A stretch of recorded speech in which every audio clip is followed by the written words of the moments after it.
Cloud Factory is where we gather to create and visualize. The clouds represent our collective creations and dreams. Everything is created twice, first in the mind, then in reality. All right, guys, welcome back to the Cloud Factory podcast. So this is going to be our first official podcast that we'll be releasing on our channel. Today, we have a very special guest. I've known him for over 10 years. He was my counselor at the age of 12, and he's taught me a lot of great things. And the reason why I wanted this to be our first episode is because I learned a lot from him. He gave me a lot of valuable information that I carry out throughout my life today that have helped me become the person that I am today. So I hope that you guys can receive as much value as we did from him. So today we have Enrique. And Enrique, I'm very thankful that you're here. So now you're a therapist. That's pretty cool. Thank you. I appreciate that. First and foremost, I just want to say thank you to you all for this, for this setup. It's a beautiful setup here. And, it's an honor being here. I know that it's been quite a journey, and I saw you and I met your brother, your family, and it was an honor, being there. And, it wasn't me doing the work. It was you guys doing the work. So always remember that, okay? And I'm very proud of you, and I'm very proud of your brother as well and your cousin as well. I know that you guys are doing big things, and it's admirable. So to see you guys at this age doing things that I never even thought of at that age, to me, it's really, really empowering. So thank you for having me. Thank you for being here, Enrique. Thank you. Yeah, thank you. So a little bit of the things that we'll be talking about today is because we kind of want to focus on making it as impactful as possible for the people watching. We have a lot of people that want to be entrepreneurs or are entrepreneurs that are chasing their dreams, that are chasing their goals. But in order to do that, you have to have a very strong and healthy mind to be able to kind of fulfill your dreams. You need to be able to have a strong mind. And that's kind of one of the reasons why we wanted to have you here. You know what? You brought up a really great point. You mentioned earlier therapist. I'm not used to the word yet. It's amazing, right? It took quite a journey. I was born in Mexico, and my Vitos brought me here at the age of 9, along with my brothers and sisters. Half of us were born here, half of us were born there. So we know the struggle, like many families that we work with, many families that we meet, that we see out in the community that are also struggling. So, I love the fact that I can connect with them because of my past and because of where I come from. So, when you said therapist, it really did hit me right now because it feels really great. It wasn't easy, but that's what it's about. It's about going through that struggle and learning from those life experiences. You mentioned something very important when you said it starts with the mind. It all starts with the mind. It starts with your thoughts. So I love the fact that if we can, my belief, I always told you, my belief is, hey, if I could help just one of you change your life, I did something good in this world. And I still carry myself through that. Right now I'm in a different position now where I'm gonna be able to help that many more families, that many more children in need. And it's an honor, man. So the thoughts, it all starts with our thoughts. So, again, just the thought of being here was causing me to feel some physiological feelings. I was feeling a little bit anxious. I was feeling a little bit, and I remembered, I said, man, this is what I love to do. So, I really would like to talk about where it all originates and how it all starts, man. This whole concept, this whole idea, where it all started. Right. How did you guys get started with this? With us? Probably goes way back to when we first met. I remember talking to you about wanting to do something with my life. As a 12-year-old little kid, I remember us having this conversation that I wanted to do something with my life and not really knowing exactly what I was going to do, just knowing that I wanted to do something. And then I think it was a lot different back then because most people were just like, well, this little kid, like he's getting into trouble. He has a counselor for a reason because he's problematic. He's not like centered. So I know my mom referred me a counselor a lot of times before I even went. But I was like, oh, no. Like, I'm good. Like, why do I want a counselor? Why do I want to go to a psychologist for? That's weird. Right. But one day it finally clicked to me that because my dad told me something that was very impactful to me. He's like, oh, you don't like me. You're always like bumping heads with me, but you're exactly like me. Wow. He's like, you're exactly like me. He's like, oh, you get mad at me for yelling, for not like for being very like having like anger issues. He's like, but you're the same way. He's like, so, and it made me think about it. I was like, wow, like I started reflecting on myself. I was like, he's right. I am turning out exactly like him. Because I would always tell my dad, oh, I hate you. I never want to be like you when I grow up. Like whenever I have kids, like I'm not going to be anything like you. But I looked in the mirror and he was right. I was becoming exactly like the person that I didn't like. Right. And so that made me realize that I do need help. Like I need to reach out for like some exterior help from somebody else, you know? Right. And so my mom was always very so noble, so kind. And she was kind of what directed me towards getting a counselor. And that's kind of when I met you. You know, it was, I'll always remember that day. Always remember the day. I'll always remember the day that I did that first home visit. You know, I always remember the day, you know, and I remember that drive that you already had. There was this fire, this flame that burned within you, man. I see that in your brother. I see that in your cousin. You know, I see that in the young people, the people that you work with right here. This young man, this man here, right here, standing. Shout out to Randy. Shout out, Randy. Thank you, brother, Randy for Rants. this. I see it. The minute I met you, bro, I felt it. I was like, dude, this dude right here. I felt it immediately. His demeanor, his personality right away. Like, hey, man, like, beautiful personality, bro. And that's where it all begins, right? You had this fire, this flame that burns within. I always tell people we have this fire that burns within. It's a flame, but unfortunately, because of life experiences, because of life situations, man, you know, I know that you and I can relate to poverty. We know what that shit is like, you know, and it's not easy dealing with all these stress factors on the outside, and we're trying to carry a healthy mind, you know. And you know, remember this too, like something that I want to add to this, and I want everyone to think about this, right? It all starts in our thoughts, you know, but it's also cultural, right? There's a lot of culture that takes place in a lot of things, and one of the things that I love about being able to be at this level as a therapist, right? You know, I'm humbled. I don't think I'm better than anybody. You know, and I don't think I'm going to teach my clients, like teach them things. I believe that I'm going to help them just bring that flame back up, you know, and let it burn, brother. And that's the whole thing about this. This is going to be a journey. For me, it's an honor. I didn't understand why I went through the things I went through. And so I was one of those guys, I don't know if you guys find yourself sometimes like, man, why the fuck am I going through this? Why the fuck is this shit happening to me, man? Fuck, man, it seems like it's always me, right? But that's all in the mind, right? Because we're focusing on those things, right? So remember that one thing is it all begins with our thoughts. So if I'm sitting around thinking about all the negative shit that's happening in my life, well, you already know how we're going to feel. Right? But when we turn the mind, it's about turning the mind. And if we turn the mind and we focus on the positive things in our life, guess what, man? Even our dads that yell at us and treat us like shit, and we're going to focus on those strengths. Look at what you said right now. It's like he taught you something, man. He instilled, I heard you said earlier too, he instilled this seed in you guys. Right. And then here it is. It's blossoming. You know, and that's the whole thing about therapy as well. I believe that we plant seeds, you know, and it's beautiful, like to be in your life, you know, years later, to be in your guys' life and to see that the seed is blossoming, man. You know, that's the beautiful part about that. You know, and you said like you can. It's about churning the mind, right? Like, at what point in your life do you feel like can you recognize that churn of life? Because you said that your life was very different back then, you know. And like you told me a little bit about your past, so I have an idea. But for the people that don't know, like, what was your life before, and then at what point did it churn, and what is it like now? Sure, that's a really cool question, and I appreciate you highlighting that. You know, I have no shame in sharing about my past, because I'm sure there's a lot of people listening that can relate to our story, you know, and that's the whole thing. I'm not that therapist that's like, hey, well, I think if you do this is what's going to happen. I'm that therapist like, look, man, I went through that. So let me help you not go through that. Let's change the way we're thinking. Let's stop feeling sorry for ourselves so we can start doing something for in this life. You know, I was born in a very poor family with very low levels of education. My father had a first grade education. He went to school 6 years in the first grade. And my father tells me, mijo, tenía hambre. I was hungry, mijo. I couldn't stay in class. I didn't have no shoes. So that's where my life begins, with that man that way.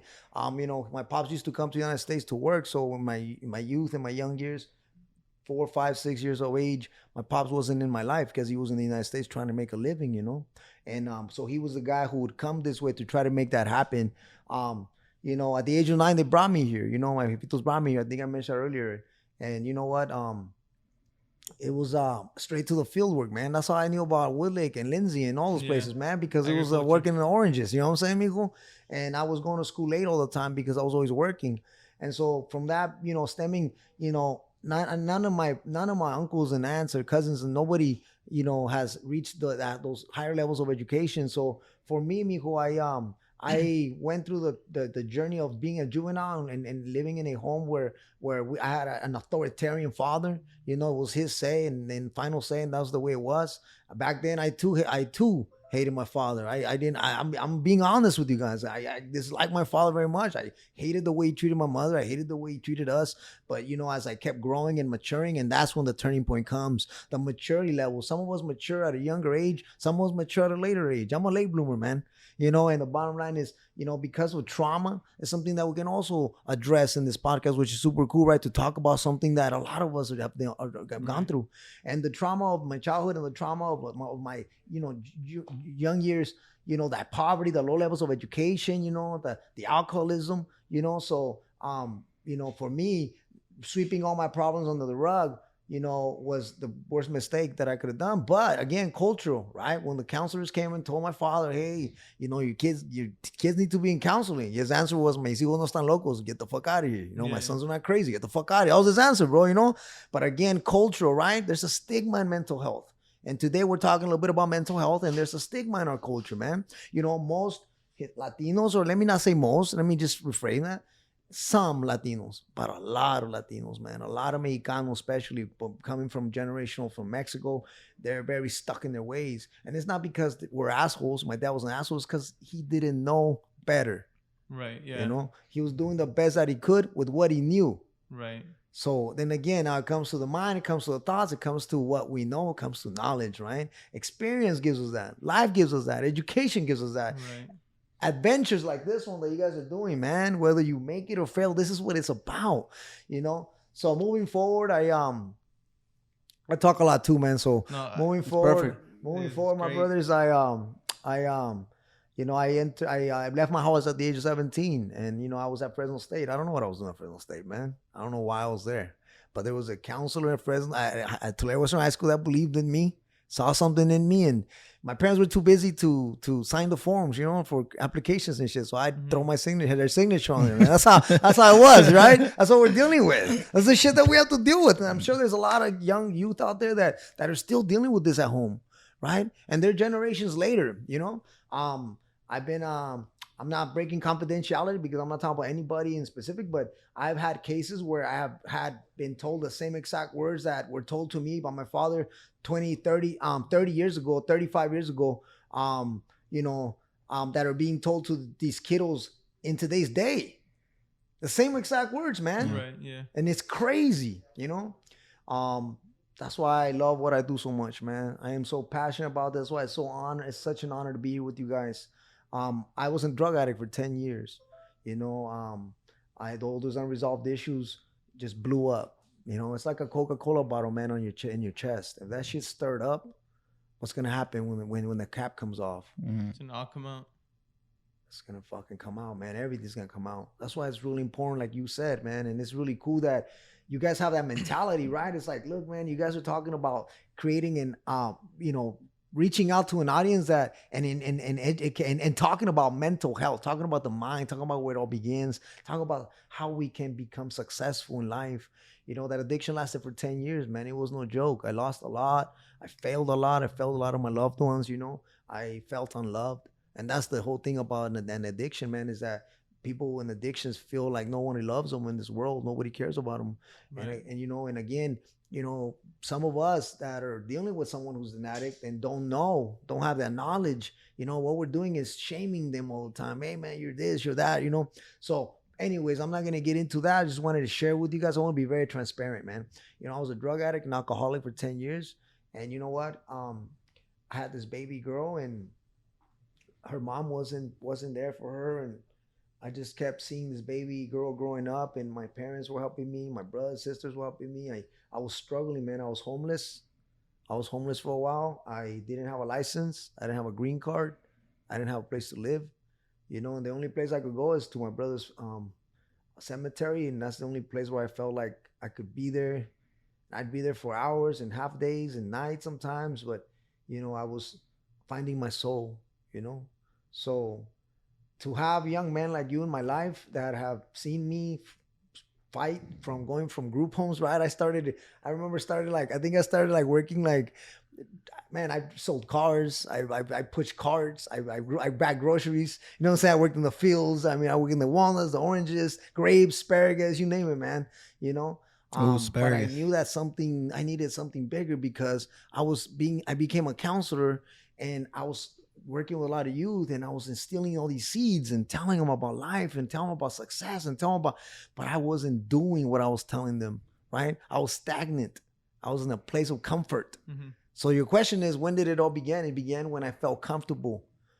When I realized, the beginning was when I realized that I needed to break away from that addiction to take care of my child. That was the number one thing right there, man. That's when I became a man, because that's what it's about. I used to carry a gun. I used to walk around with, a BMW, money and this and that, but I thought I was I thought I was a big dog, and I wasn't, man. I was just a little punk trying to act hard. But now I'm a man. I'm a father. I love being a father. It's the number one thing in my world is to be a father, man. And so I get the privilege of working with youth, working with families. To me, man, it's an honor. So what woke me up was that love that was in there, that flame, but it had turned into like a little lighter flame. Right now, my shit's ready to weld, man. My shit's ready to cut iron. That's my flame right now. I can cut iron with my flame. That's how good it feels inside, So thank you for asking about that. Moving forward a little bit more in the timeline, I was a mental health rehab specialist, which is a cool title. I was so happy about that title, man. I took pride in it for 8 years. I've done it, and I feel like I planted many, many seeds, and I've learned a lot too from my youth as well and families in need. It made me want more. And then that's when I started feeling complacent. I was there for, hey, this is a good day. And then my thoughts in my mind, they're called distorted thoughts. Because Distorted I have thoughts? distorted thoughts. Distorted thoughts. Because I have a history, I made some mistakes in life. My thought was, man, Enrique, don't apply for that job because you're never going to get it. Don't do this because you're never going to get it, man. You have a pass, you have this, right? I was stopping myself, man, from succeeding, from doing more. So I remember I coming home one day, man, I was so overwhelmed, tired, exhausted. And I said, you know what? I asked my lady for my laptop. I said, bring me my laptop. Bring me your laptop. I didn't even have a laptop. I said, bring me your laptop. She brings out this big ass ugly laptop. I open that shit. I'm moving from here, and type, put a resume together, and I'm gonna write an intro letter, and I'm gonna sell myself. And I do this and I do that, and I administer this and I do this and I do that because I was a fucking awesome counselor at the group homes. I worked in group homes for 13 years, man. 13 years. Wow. 13 so you worked years. in the group home 13 years before we met? Yes, sir. Because 13 years. You were already done with the group homes, right? Yeah. Wow. I had 13 years under my belt. I started being a counselor when I was 19. But I went through my struggles, right? I went through my demons. I was finding my soul. So you started being a counselor since you were 19? Yeah, that was the first time. What made you want to be a counselor at 19? You know what? It's funny because I joined this multicultural fraternity. I also, that's another thing about the mind, right? It's that we can get stuck in our own little world, right? With our own race only and have nothing but Mexican friends. Or, man, we can expand the mind, expand our culture, right? I joined a multicultural fraternity, man. And that was crazy. The craziest and one of the best things I've ever done. Epsilon Sigma Rho, if I may say. So one of my fraternity brothers actually hooked me up with a job. Oh, really? Yeah. So that's a network, right? It's a network. And that's what this is a network right too. So I did that for 13 years, man. I worked with a lot of youth. And I just fell in love with the career. How young were the kids that you were working with in the group home? 12 to about 18. Okay. Yeah. Some of them were even close to your age. Yeah. So that was my next question. Yeah. That was my next question. How did the gentleman close to your age see you, like the same age, like saying the same person, almost the same age as them, coming into their lives and being their mentor? Well, you know what? It was really cool because I've always had a different approach. I'm the kind of guy that when someone talks to me the wrong way, they're not gonna get shit out of me. But I'm the kind of guy that if someone approaches me, like Randy, like the cariño, the love, immediately, man, it's like, hey man, what's up, bro? Like, so these youth, man, it was just about meeting them where they were at, and I treat them with dignity and respect. That's my number one thing, and it's about treating others with dignity and respect because we all deserve that, man. From the lowest drug addict, alcoholic, to a homeless man, homeless person, they deserve to be treated with dignity and respect. So I think that right away gave me that leeway with them. But don't get me wrong, man. I had a couple get up in my face and act a little hard, but I wasn't there to hurt them. I was there to help them, And so that's where my career started as a counselor. I have a question, Ricky, because Sure. So you joined your fraternity, right?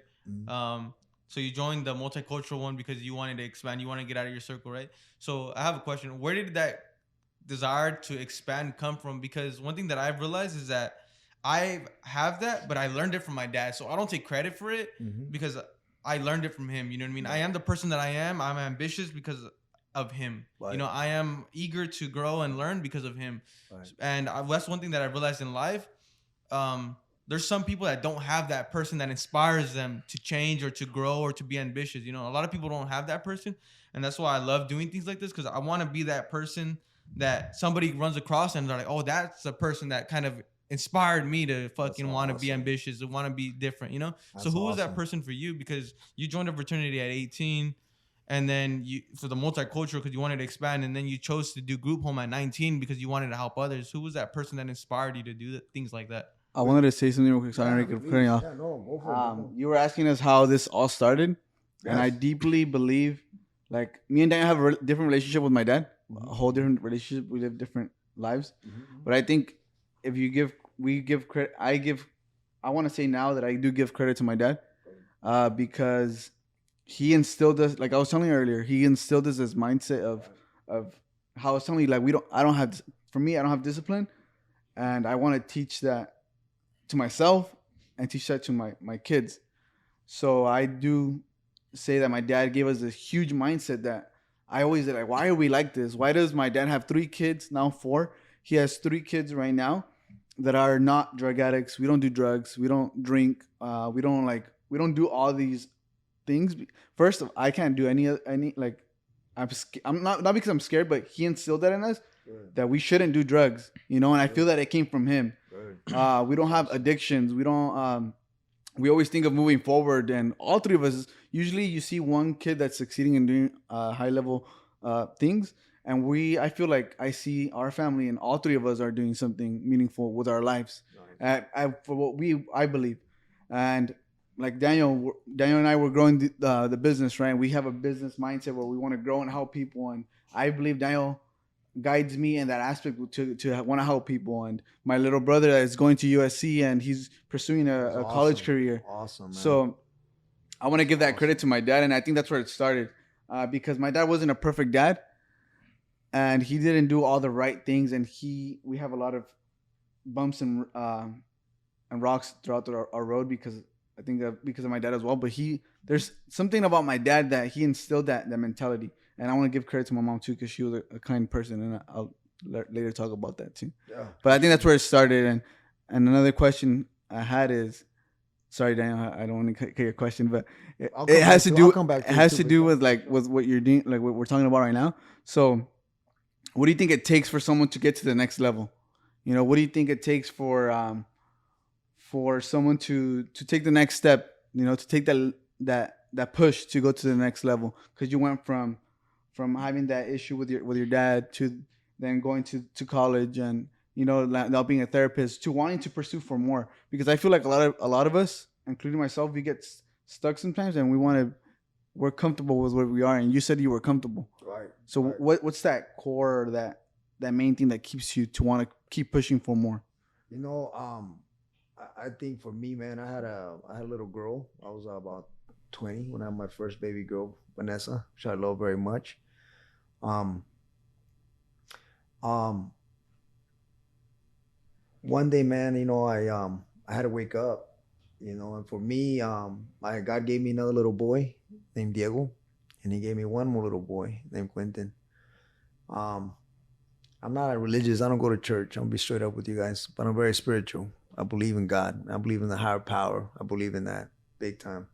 So I believe that he sent these little creatures to me because they had a plan, they had a purpose, you know. And the truth is when I stopped feeling sorry for myself and I stopped victimizing myself, that's when the things started changing.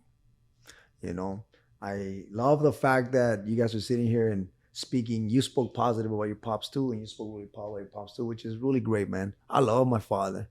And I know that earlier I said I said past tense. That's because I was a little boy and I didn't understand how to empathize with my father. You know, I come from a lot of poverty, man. My family in Mexico needs me. I didn't get a master's degree so I can buy myself a 3-story home. I got myself a master's degree so I can help all these families in need, because I was in Wood Lake one day. Here's where it sparked for me to go to a master's, right? I was at Wood Lake one day, loving it, man. Family, the community loved me out there. I love the community. And so one day, man, I was working with this family for like 2-3 years, and they're Hispanic, not a word of English, immigrants. And I was working really diligently, man. Kiddo schools, everything, meetings, I mean, just everything, man. And then change of therapist. In this career, there's a lot of change in therapists. Sometimes, depending on the agency or not, there's some changes of therapists. And I remember a new therapist came in. Man, this therapist was really young, and she's Caucasian, in the little community of Wood Lake. And basically, I got an email saying, "Hey, so and so is the new case coordinator." They called. That's what I am now, case coordinator. I'm coordinating the case, and then if I get a rehab assigned to it, then I'll tell the rehab, direct the rehab on what to work with, right? Skills, anger management, whatnot. And so this email came in, man, saying, "Hey, man, pretty much in my own words, like, you get the fuck out of the way because she's here now. She's a therapist." But I said, in my mind, I was like, wait, how the fuck is she going to help them? First of all, how's she going to talk to the mom? How's she going to connect with the mom? Mom's Spanish speaking only.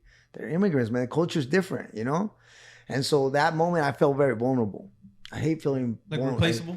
I felt vulnerable. I felt like even though I was doing my very best, it wasn't enough. Like disposable. Yes, it wasn't enough to be the guy that's going to make the decisions on those cases, And so that sparked me. I remember, man, driving through Wood Lake, and I made a circle in like 3 minutes. I was like, okay, I'm done with the town. Let me do another circle around the town.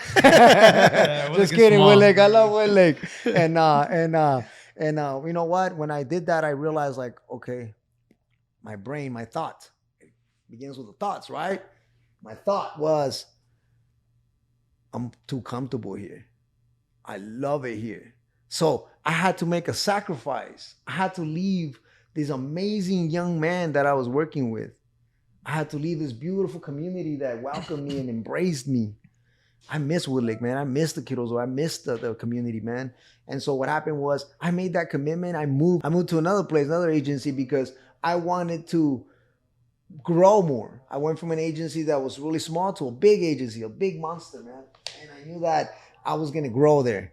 And then from there, man, the minute I landed there, I was like, okay, you know what? I don't want to be a rehab for another 8 years, dude, not 4 years. I got to do something about it. So I went back and I went back for my bachelor's, because I didn't even have a bachelor's, man. God helped me with this door with me. I was the only person in the clinic without a degree.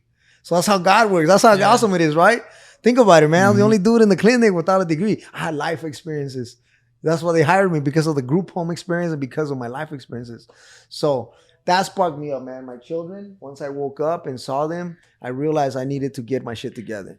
The love for my children, the love for my family. And, and also, I'll be honest with you guys, when I really understood, I started learning more, and I started understanding that the only one that was holding me back was myself.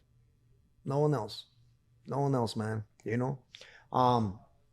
So with that being said, the love for my family and also my background, man, where I come from, I'm still very connected to my roots, and I help my family out a lot. So that really, Mijo, that big dog, that's what pushed me to take it to the next level, man. And it was hard. It wasn't easy, but exactly what you guys are doing. You guys are working your asses off to lift this up, to pick this up, to get it going.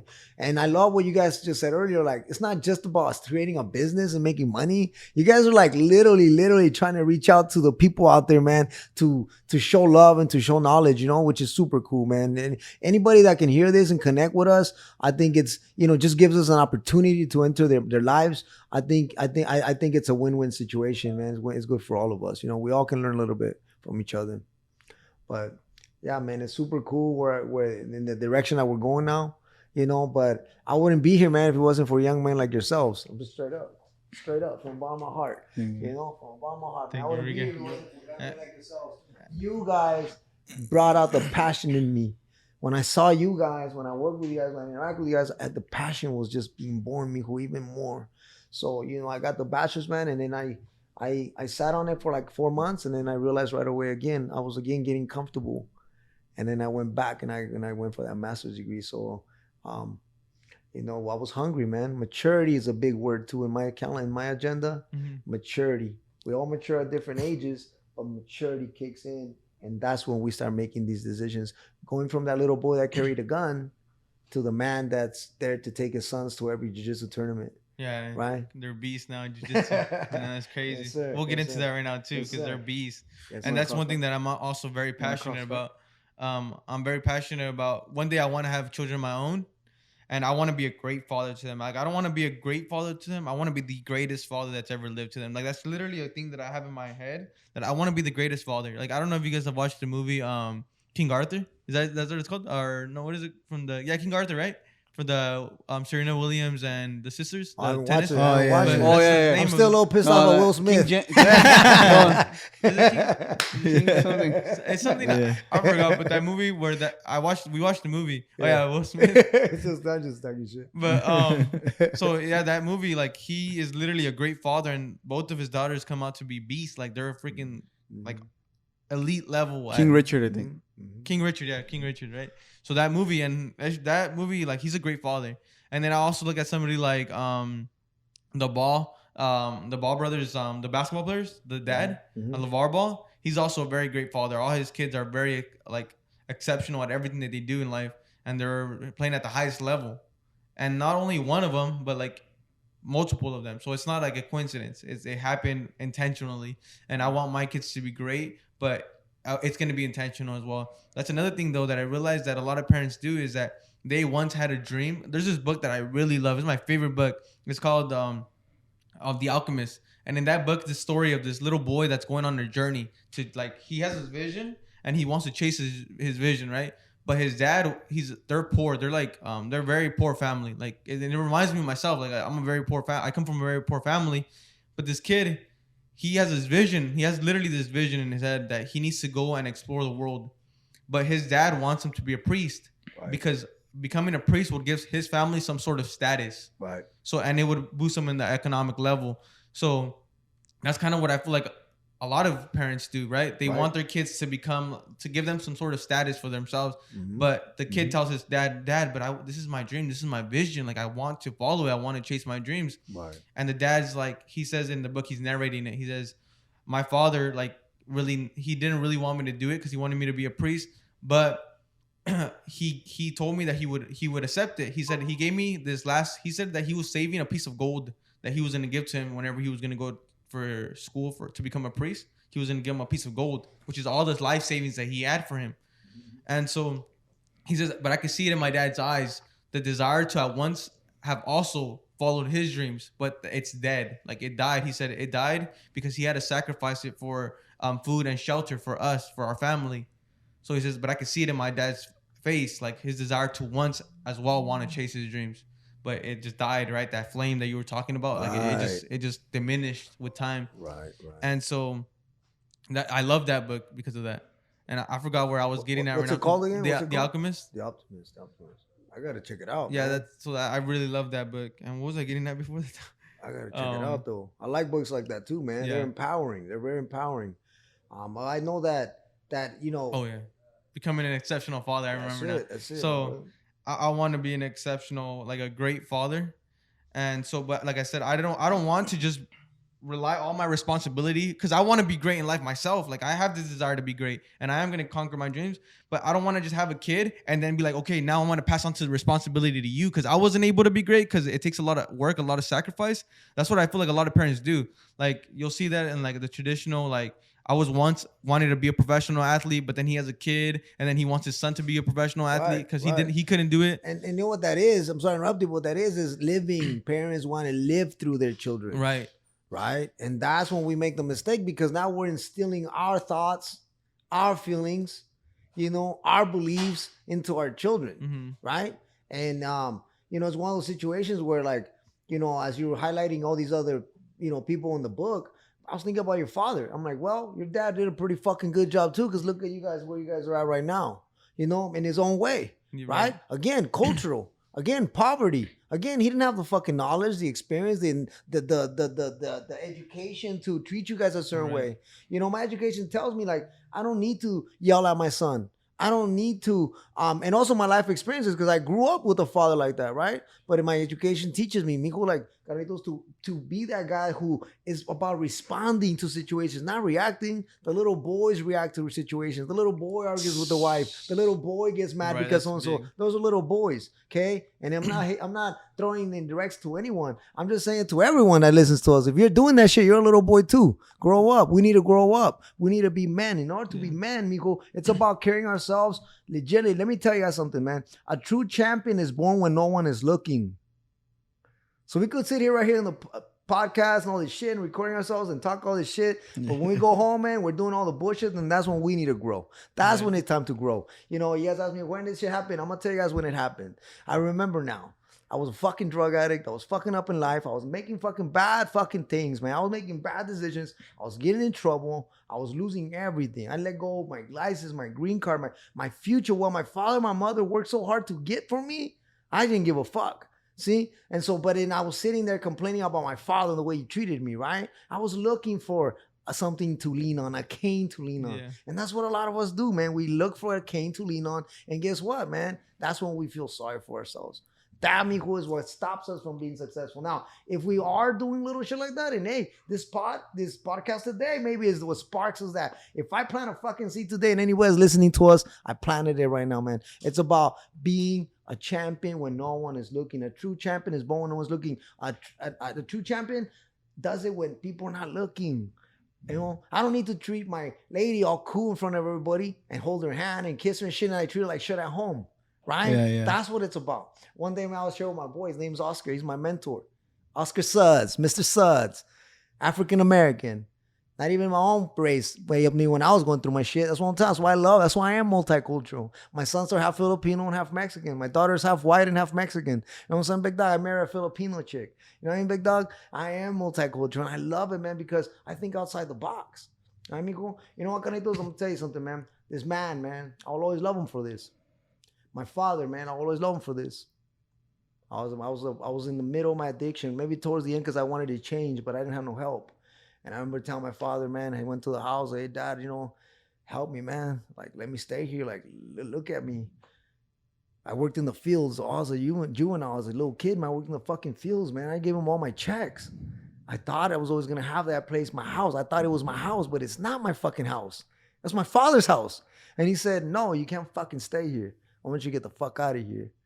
You're a bad influence for my other sons. My mom crying and shit, you know, and I'm like 140 pounds at this stage. I'm fucking dying, man. I'm killing myself, right? Literally, I was killing myself. The drugs. Yeah, amigo, and that was because of the mindset that I had. I victimized myself. I felt that, you know, everything was coming down on me and the life was really hard. Sure, I had a shitty childhood, and sure, I had a really poor, you know, I didn't really enjoy teenagers because I was always grinding. But the bottom line, man, is that my father taught me how to be a fucking grinder. Look where God has me now, you know? And the thing is that this is just the beginning, man. Like, this is just the beginning. So if we're talking about change, man, I remember talking to him, my friend, man, Oscar Suds, man. I was chilling. I had just relapsed, but I was fighting, man. I would stay sober for like 2, 3, 4 weeks, and then I would relapse because this addiction shit is no joke. We could talk about that next time too. If you guys want to, if you guys invite me back, we'll talk about addictions, and we'll talk about how to break those motherfuckers, and we'll talk about what not to do, right? Never shame them. So, anyways, man, I was hanging out with this dude, cool ass dude, man, and then I had just relapsed, so you know, I was fucking feeling like crap, looking like shit, and I was like talking to him. This guy would clock himself out while I was working with him in certain areas. I'm not gonna say where. He would clock himself out and clock me in, man, so I wouldn't get fired.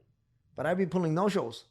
But that's how loyal, legit this dude is. That's why Mr. Suds, man, my boy, he's my mentor to this day. Still my mentor. Wow. And he told me, man, straight up. He said, you know what, man? I told him, Oscar, watch, bro. Like, I'm going to do good now. Like, watch, I'm going to take care of my shit, man. I'm going to do good, Oscar, dog. And, you know, I'm going to beat it this time. And he goes, you know what, man? Why don't you just shut the fuck up, he says. He told you that? Yeah. I Shut told him, the man, fuck I'm up. going to do good, Oscar. Watch me, man. I'm going to do it this time. And I'm going to kick ass, Oscar, dog. And watch, man, I'm not going to. And he tells me, he looks at me, man, and he goes, you know what, man? Why don't you just shut the fuck up already, man? You sound like a fucking broken record. Shut up about it and do it already. Why are you so afraid of success, Enrique? Enrique, you are your worst enemy, man, and you don't even fucking know it. I didn't understand those words back then, man. I don't know if anybody has ever told you guys these words before, but I didn't understand them. That's when it sparked. My dad. That's when it sparked. When my father said, no, you can't fucking stay here. And when that dude said, hey, motherfucker, you sound like a broken fucking record, man. I had to open my fucking eyes because my boss at the time, I was struggling here and there. And another boss that I had, super cool. I love this lady, my black mama. Her name's Charlotte. I call her my black mama. She too, man, took me under her wing and wouldn't fire me. She saw something in me, the way I see something. I've seen something in you, see something in you, something in you. And then this man that I just met, man, I see that spark. That's what God gave me, this ability to see a spark in you guys, man. It's a flame. We have to turn that motherfucker into a torch so we can cut metal with that motherfucker. I feel like I can walk through a wall, and I'm only 5'6" and not half, motherfucker. You know what I'm saying, big dog? That's crazy, right? But that's how I feel right now. It's in my motherfucking mind. I have suffered from anxiety for 10 fucking years because of the addictions. It's what he left me with. But you know what? Fuck the anxiety. What? It's gonna fucking make me stay home and not do shit? Fuck it. I'm gonna fight it, right? And that's the whole thing about education and knowledge and experience in life, man. Success, you know, growing, becoming a man, like you said. What makes it? What causes it? What lifts us? I would like to ask you guys, man. I talk too much. Please, I would like to hear from you guys. How did you guys? I know Pops. Your Pops is still this seat. I've seen him. He's a businessman from the beginning. I've seen that in your family. You guys are a business family. The savvy's there. But what happened? Like what happened? Like what pushed you guys? When did it go from like, let me work a 5 to 8 at somewhere for someone, then let me do something for myself. Let me start something. Can I go first? Please. My dad, for me, the biggest thing, because like I said, me and Daniel have seen our lives and my dad's in two different perspectives. We lived in different eras and different situations. So for me, I was there with my dad when we were poor, like dirt poor. Like I didn't know this until like I grew up, but we lived in a little shack. And I didn't know what a shack was until we would play that game, you know, the house game. Mm-hmm. And people would be like, oh, you live in a shack. And they'll make fun of someone. Mm-hmm. Oh, you live in the, like, you know, it's a mansion, something. You know that game? Mm-hmm. And they'd be like, oh, you live in a shack. And I never knew that we lived in a shack because then I knew that a shack was and I eventually asked someone, what is a shack? And they said, oh, it's a place where it has no restroom and some stuff like that, right? Mm-hmm. So we used to live in this little square of bricks, no restroom, no shower, no insulation, nothing. It was just a house of bricks with laminas. And I always remembered my dad with all his problems, and now that I see as an adult, all his problems and all his demons and all his everything. Right. He would always do business. He would always find a way to make things happen. Right. And for me, it was more of him. Something I kept in my mind is like, you want to do things for yourself and not work for someone. You got to do things for yourself. You can't work for someone. You can't make you like. I mean, no me va a decir qué hacer, you know. And it was that mindset. Like it could be like for other people, it could be like, oh, it's toxic and stuff like that. But for me, the way I took it is, damn, I don't want to work for nobody, and that's what it was for me. I constantly remember every single time that I get a job and I don't like it. Every single time, I say, I don't want to. I can't last in a job for more than 6 months. I can't. Mm-hmm. I'd rather make things happen, flip things, buy things. Do it this way because that's the way I see my dad. And the most important thing that I have is that when my dad was doing business, we struggled because he was fulfilling his dream of being a businessman, and that's what he knew how to do. And there was good times and there was bad times. But now looking back, I love those times versus seeing my dad work and our fridge was full, and I hate those times because that's when my dad was the most depressed. And that's for us, like, I love that of my dad. Right. And that's why we do this. That's why we do business, because for myself, I can't keep a job. I can't, because I always want to figure out how can I do more? Right. How can I do things for myself? That's awesome, man. That's a beautiful flame right there. Right? You're fostering that flame. And it's bringing it back because I think I lost it. And we were this far, and like I told you, this is all because of mentality. Right. It's not because of it's hard work, but like I was telling you what that teacher told me, this is like half-assing it, I believe, right? This is not our full potential that I feel like we have. This is like 5% of what we have. Beautiful. And man, I'm calling myself out right now. Beautiful. That it can be more and it will be more, and it's gonna be more, but it all came from my dad. That's and awesome. I want to thank him for that. That's awesome, man. That's really awesome. Yeah, my dad's great. For me, like I asked you earlier, what was that person, or what at what point in your life do you feel like who was the person that inspired you? Because the one thing that I say is that this is because I used to think like, damn, I'm great, like I'm smart, like I'm ambitious, like I'm gonna be successful one day, and like I thought I was like fucking the top shit, you know, I was like I'm gonna be successful one day, but then I realized like, but wait, like I am this person because of my dad. We're just all products of our environments. Right. And I said that person that's not doing great in life, it's not because he is not great, because we're all born with that fire, like you said. Right. But our environment is what either shuts it off or like will add fucking gas to that fire. Right. So it's all about our environment, right? And I realized like I'm taking way too much credit for this. I'm taking way too much credit for this success because it like little comes from me. Most of it is just coming from my environment.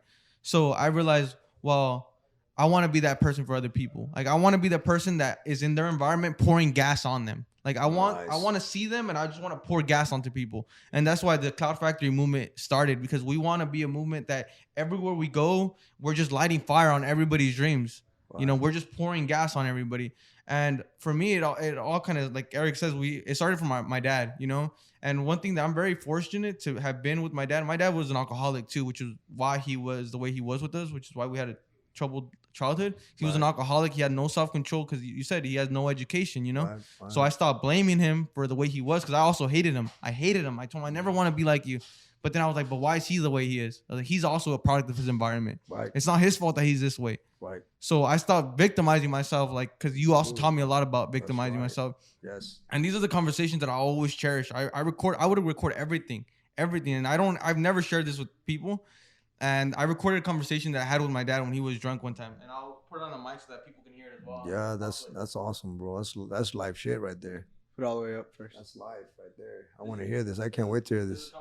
Thanks for sharing that, man. That's deep. So he was drunk and he was basically saying like, I'm tired of my life always being me fighting and trying to fight against the grain, basically. Right. Like, for all the people that don't understand Spanish, that's basically what he said. He says, I'm already getting old. I'm not as strong. I felt like when I was young, I felt strong, but I don't feel strong anymore. I'm getting old and I just feel like I'm deteriorating. You know what I mean? I don't feel strong anymore.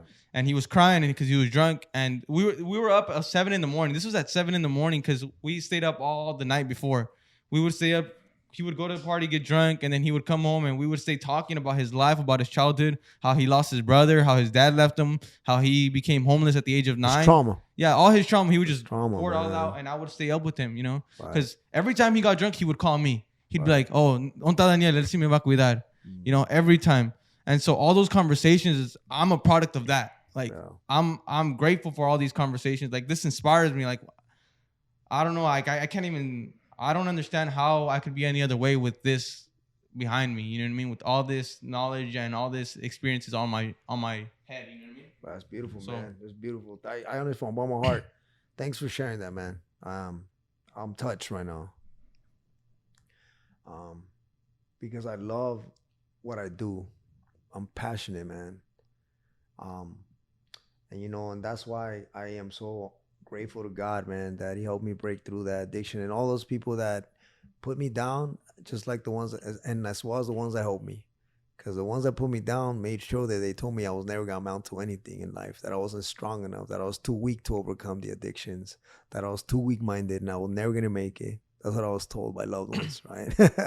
But hey, I understand, right? When we push our loved ones to certain levels, and right now I was just thinking of you, man, and I'm glad that you answered the question without me asking, man. I was gonna ask you, man, how do you feel when you listen to this? But you have turned the mind, man. This is called it's like an emotional regulation thing. So instead of you that allowing you to feel down and depressed and sad because of what the audio has in there, that's just powerful, it's intense. But you took all that sourness, you took all those lemons, which is all those problems, man, and you squeezed them together, man, and you made lemonade out of them. And that's what that's called. It's called making lemonade, right? And then you're taking all your problems, that's the sourness, that's the lemons, but you squeeze them all together, man. You could add a little sugar if you want. You're gonna get some bomb ass lemonade. And that's what this is about. It's about taking the weaknesses in our lives, turning them into strengths. You guys say, how did you do it? There was no specific moment. Like, sure, that happened when he told me that. That happened when my dad told me that. That happened when I told Charlie, hey, Charlie, like, please don't fire me. Like, I promise I'm going to do better. You already promised me. I'll give you my word. I'm going to do better. You already gave me your word. I put it on my children. You already put it on your children. I put it on God. You already did. You know what I'm saying? Like, I had ran out, man. So that's what this is about. Honestly, I don't think I'm going to leave here feeling like, oh, man, fuck, I dropped the fucking knowledge. I'm the fucking best. I don't think so, man. I'm going to leave here with another seed that you just planted in me, man. That's what this whole thing is about. You know, I love my father, man. So for anybody out there that's struggling with that relationship, you know, work through it. Push through it. Seek help. There's help out there. There's people that really love what they do. I love what I do, man. I do pro bono all the time. Pro bono all the time. And I'm going to keep doing it. I have a little niece in Mexico that I do sessions with, you know, and this is personal, it's private, it's my family, so I can't get in trouble for it or whatnot. But bottom line is that I'm willing to do whatever it takes to help, man, because I too received help in one way or another, you know, maturity, life experiences, you know, making lemonade out of lemons, right? Regulating your emotions, the stress tolerance, right? How to tolerate stress, right? Effective relationships, right? How do you have effective interpersonal relationships, right? And that's what this is about. It's about taking all these things, especially life experiences. I didn't get this job because I had a degree. I got this job because I had life experiences and because I'm bilingual, right? And I kept moving up and I knew that I had hit a wall. I had hit a wall because I got a certain amount of raise. I'm not going to say anything because I don't want, well, nobody knows where I work, but I had gotten a little tiny raise, man, in 8 years. But I went and I continued, you know, and I'm not better than anybody out there, okay? So I want to put that out there. I do not feel better than anyone, man. I am one of us. God just helped me take it to the next level because I knew that I needed to do more, you know, and it's amazing how you're like, hey, you know what? Eric's like, I can't work, man, fucking 1 6 months for someone. I fucking don't like it. Well, then you know what? Follow your dreams, follow your passion, keep doing it. Success is measured in different ways. So we do have successful fathers in a different way. They broke through that barrier and gave us a life here. So they came from Mexico, right? Yeah. And whether they failed us in one way or another, they still brought us here. They gave us an opportunity to be in this beautiful country, man, and to be able to lead these dreams.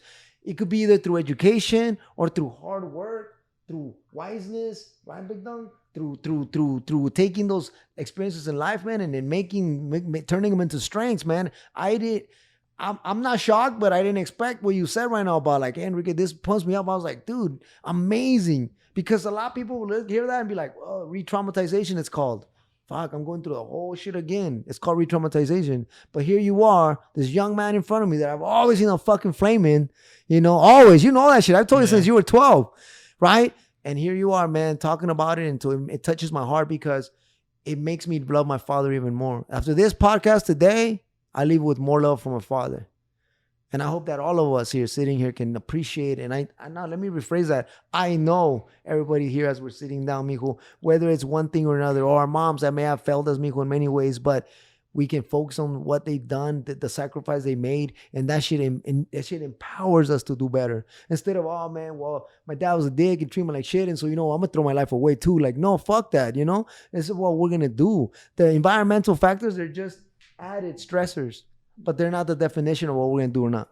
I remember one time, like when back in the day, like 10 years ago almost now, you taught me that this is something that people do whenever they have anger towards their parents. They start kind of throwing it away because that's their way of punishing their parents for all the punishment that they do to them. I remember that. This was years ago. This was like, I was like 13, 14. And you told me, you're like, yeah, like this is a common thing that people do whenever they have so much grudge and resentment towards their parents. They start to sabotage their own life because that's their way of punishing their parents. Let me ask something. Remember when we just said together that, you know, our parents want to live through their kids. They want to live their dreams through their children, man. And they put them in sports that the kid don't even care about. But no, you're going to fucking go and you're going to drill and you're going to drill. Same thing the other way around, right? So that's from the parents to the kiddos. But then guess what? then we go through the motions, and then sometimes we as the sons or daughters or not, we want to. We're living in our parents' shadows. We're angry. We're so angry at them, but we're destroying our lives because we're living under the shadow. We're like, and that's when we make the mistake, Right. But I think it's beautiful, like things like this that we're doing, that you're doing, that you guys are doing, invite me to, because if we can touch one person out there, man. Remember I told you, Big Don, one person out there is listening to us right now, man. And this seed gets in that person, man. And that person decides that, hey, I'm going to have a conversation with my pops today. My father to this day still won't call me. To this day, man. And I have these talks with him. Hey, pops. Hey, Jefito, how you doing, pops? Oh, bien, mijo, bien. ¿Sabes, Jefito? Lo quiero un chingo, pues I love you, Jefito. I love you, pops. Hey, Jefito, listen, like, I would love for our relationship to be better, pops. Like, how about if we both try, man? Let's call each other more often. Dad, we're a fucking phone call away, man. Right, Dad? Hey, pops, you're my pops, man. You don't have to be a fucking doctor. To me, you're a fucking above a fucking doctor, dude. That's how much I fucking love you. But to this day, he still won't pick up the fucking phone and call me, right? So here comes distorted thoughts. My distorted thought is like, let me pick up. I grab my phone, literally. I'm driving. I think about my dad. I'm like, you know what? Like, maybe he's just too busy. Maybe he just doesn't really want to talk right now, because that's why you don't call me. How do I know that shit? Am I read thoughts? Am I a fucking mind reader or what? And I wanted to talk a little bit about that. What do you guys think about that when it comes to people's thoughts? Sometimes maybe with our relationships, we're thinking that we know what they're thinking, right? And it causes fucking problems with our relationship or our family members or whatnot, right, Big Dog? What do you guys think about that? What do you guys think about the thought thing that we were? I think it's planting the seed, like you were saying. I can't remember, but Diana and we started telling. I don't remember when, but we tell our dad that we love him now. Awesome. Now it's like so a common thing. Guys, I don't know for Daniel too, but for me it's like a common thing. Like my dad always saying, "Oh, I love you." Like it's not awkward no more. But I think we planted the seed. We took the step.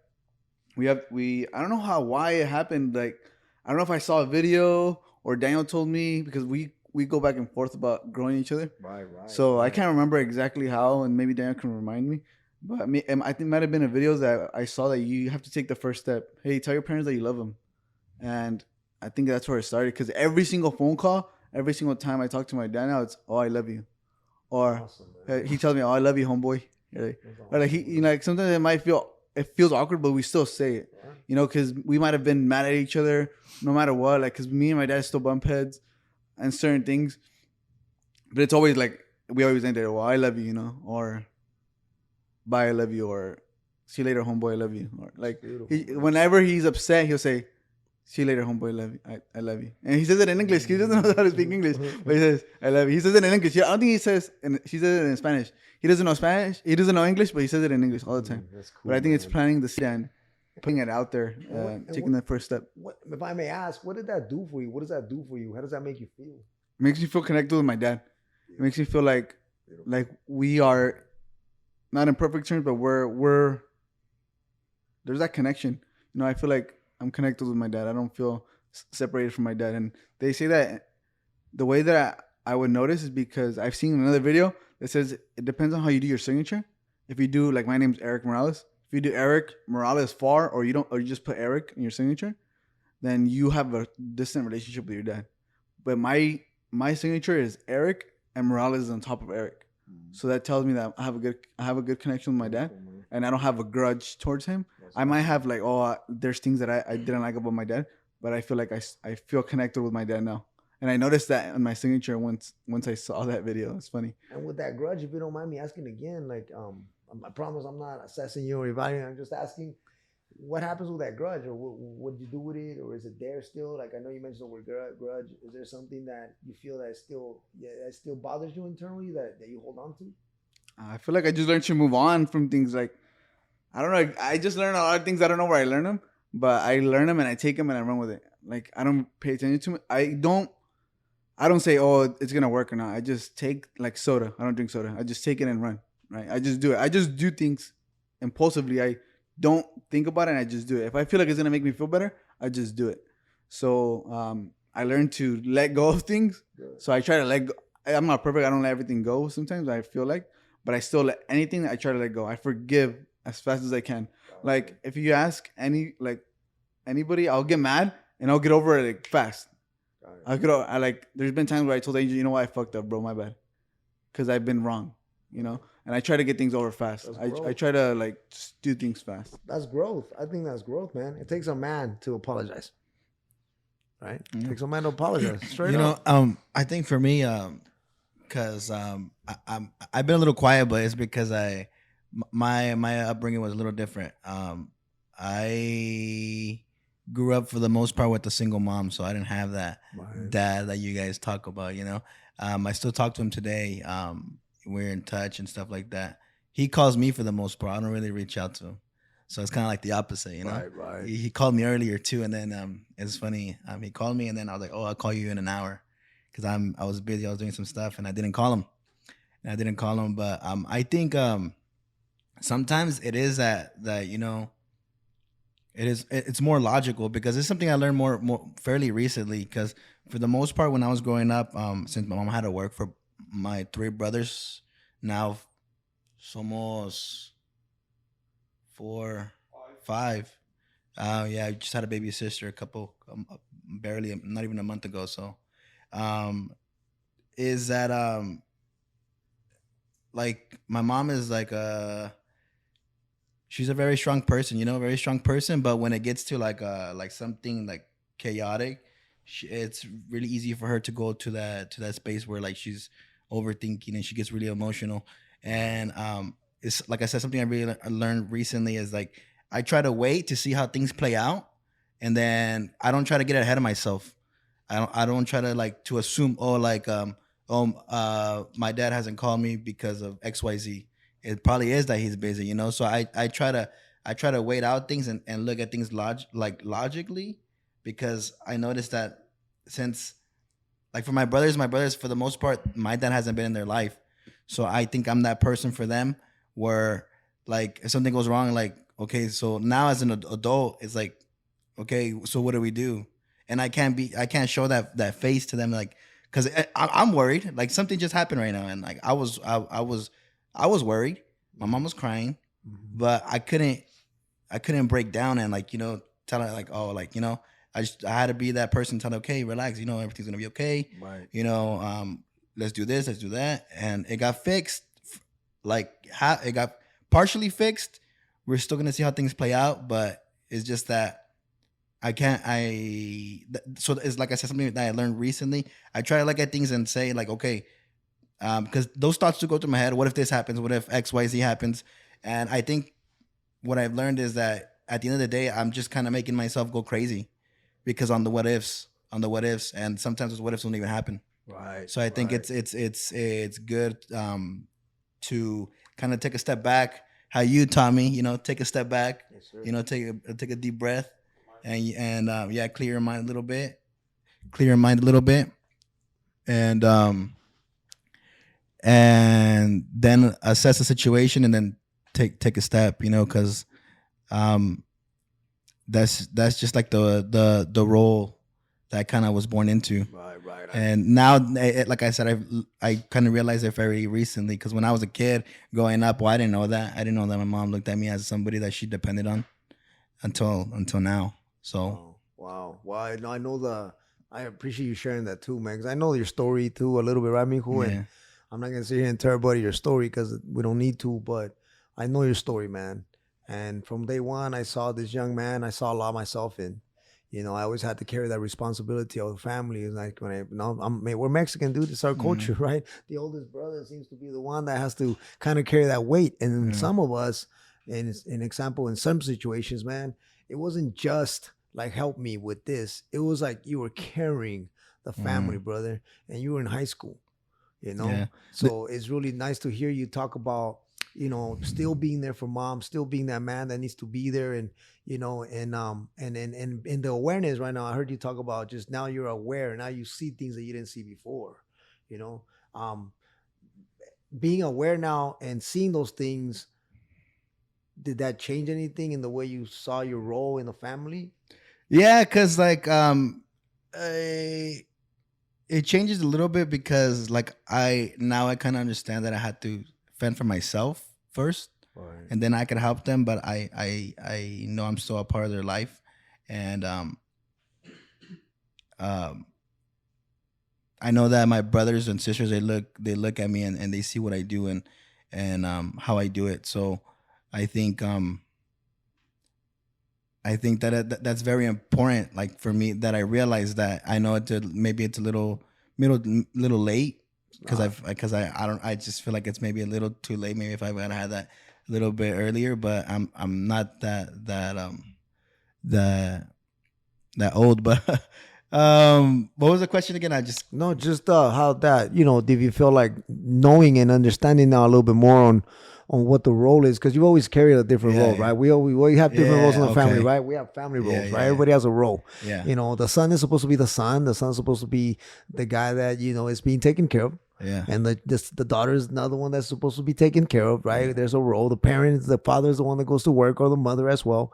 Mother's caretaker, right? Things like that. But in my knowing you, man, you carried all those roles.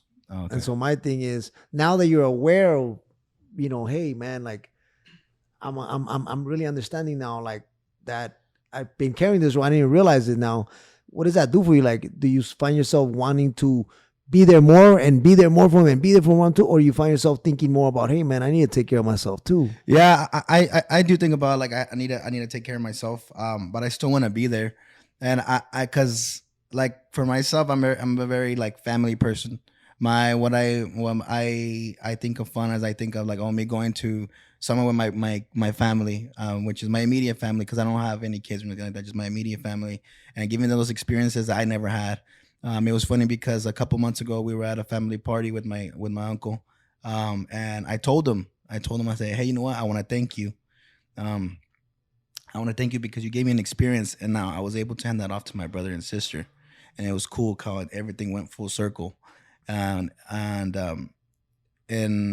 so yeah, like now I understand that I do have to help myself first before I can help them, but I still don't like abandon the ship completely because like I see my brother, he's now 15, and if I leave completely, then he's gonna be in the same situation that I was. Right, he needs you. Yeah. And you don't want him to go through what you went through. That's beautiful, man. I think it's really amazing that, to me, the awareness, right, is one of the things that you asked, like, hey, man, it's the awareness. This is when I woke up, is when I opened up my eyes. And knowledge, experience, life, education, gives you that. It wakes you up, and as far as success, I know we're talking here, we're even here together because the whole thing is about being a successful father, being a successful entrepreneur, being a successful student, being a successful, this whole technology. I'm horrible with technology, bro. So I'm horrible with it. I don't know shit about technology. So just seeing your setup, I'm like, dude, on top of his game. So, I believe that success is measured in different ways. You said that earlier, and I thought it was really good because I think it's important for everybody to identify what success means to them, because then it stops. There you that go. guilt, that There you go. There you go. There's so much guilt in not knowing what success means to you, because then you're like looking at somebody else, you're like, they're successful. There you go. And you're like, but I can't get myself to do that, and you're just not passionate about what they're doing, so you're never gonna do what they do at the capacity that they're doing it at, and you're like, oh, I'm not successful. Right. I'm not successful. Right. You lived your whole life being like, I'm not successful, just because you haven't identified what success means to you. Right. So you said that earlier, and that was very important. It's beautiful because I always thought, as young growing up, you think success, right? Man, he's successful. He's got a badass business, and he's got all this money. He's got a badass Mercedes. You know what I'm saying? Man, that motherfucker's successful, right? Even his chick is hot as fuck. Like, damn, he's successful, right?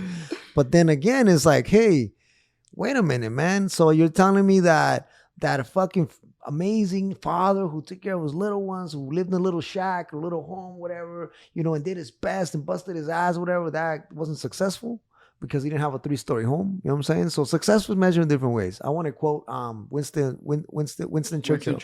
Yeah, you guys know that one? Yeah. Oh no, I don't know. We have a lot of sayings. Yeah, I love that one. It says success is measured in different ways. Success means to go from failure to failure without losing enthusiasm. Mm-hmm. No matter what I went through, man, I always wanted to help others. And that's what I see too in Angel and yourself, brother. You're helping us. It's about helping others, man. I lost a brother 22 years ago. He was murdered. 23 years ago, he was murdered in Tulare. And you know what? It was a home invasion. And you know what? We always talked about being successful and, reaching different goals and different things. And, I used to think when I was younger that success was about making money. Success was about having cars and this and that, you know.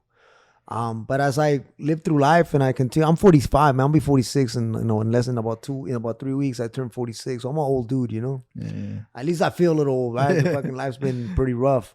But now at this age of life, you know, I realize that like me, man, for me, I love myself. That's one thing that I didn't have before, you know. And that's why I asked, like, hey, does that change anything? It's like, no, I'll never stop seeing my family, being there for them, but like I love myself now too. So I do say no to my family when I need to because I love myself that much. And they'll look at me like I'm selfish. But it's okay because I love myself. And in order for me to be the best with everyone else, I have to love myself. If not, then how can I love anyone? How can I give to others if I don't love myself? That means that I'm cutting myself short.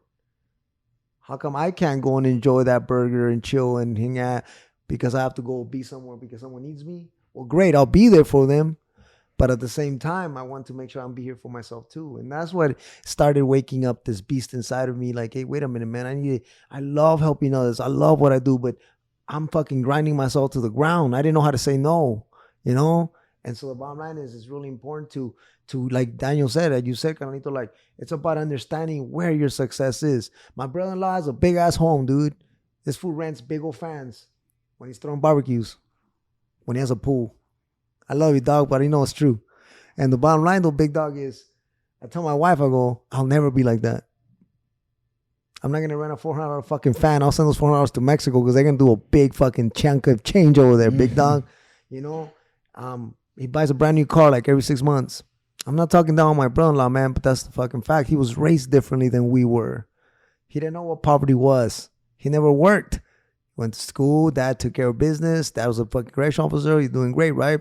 But what I'm saying is I love my brother-in-law. I'm not talking shit about him. I'm just highlighting the fact that it's a success for him means getting a brand new car all the time. Success for him means having the best clothes, having the best this, having the best that, you know, throwing big old parties and ordering taco truck and all that shit, you know, me, fuck that. I'll go buy the asada and put the motherfucker on the grill. You know what I'm saying? Even if I have the money to fucking get a truck to come bring me tacos. But that's where the success piece is at. And, you know, we're talking about areas of fatherhood, areas of upbringing, areas of poverty, you know, talking about environment. You know, we're highlighting our mothers, the struggle. We're highlighting, I heard you say that, you know, mom does well and strong, but there's times where the mind hits and then depression comes, right? Because that's what depression is, right? It's a word that is very common, you know, but again, if we're going for something, but we don't really know what we're chasing, we're going to feel like we're failing.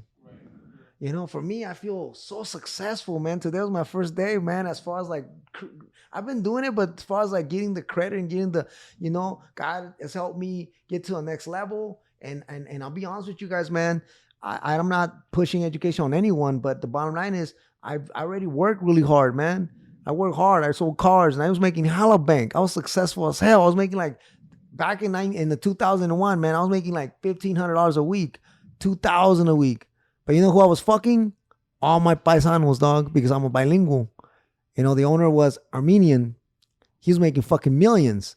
And he was having my people sign contracts, you know, that were fucking them over, man. So I was making good money, but I was unhappy. So I left the job.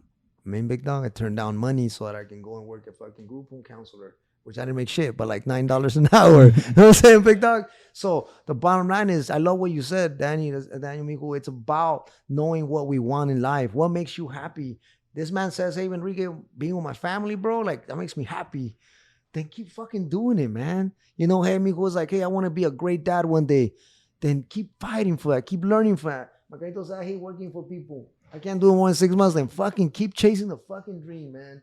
You know, because when you hit, it's going to hit.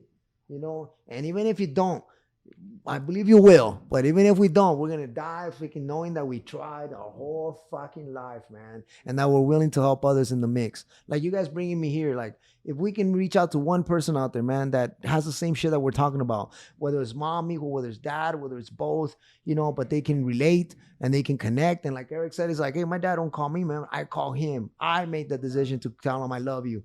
He's the one that broke that barrier. You know, I'm the one that said, Dad, I love you.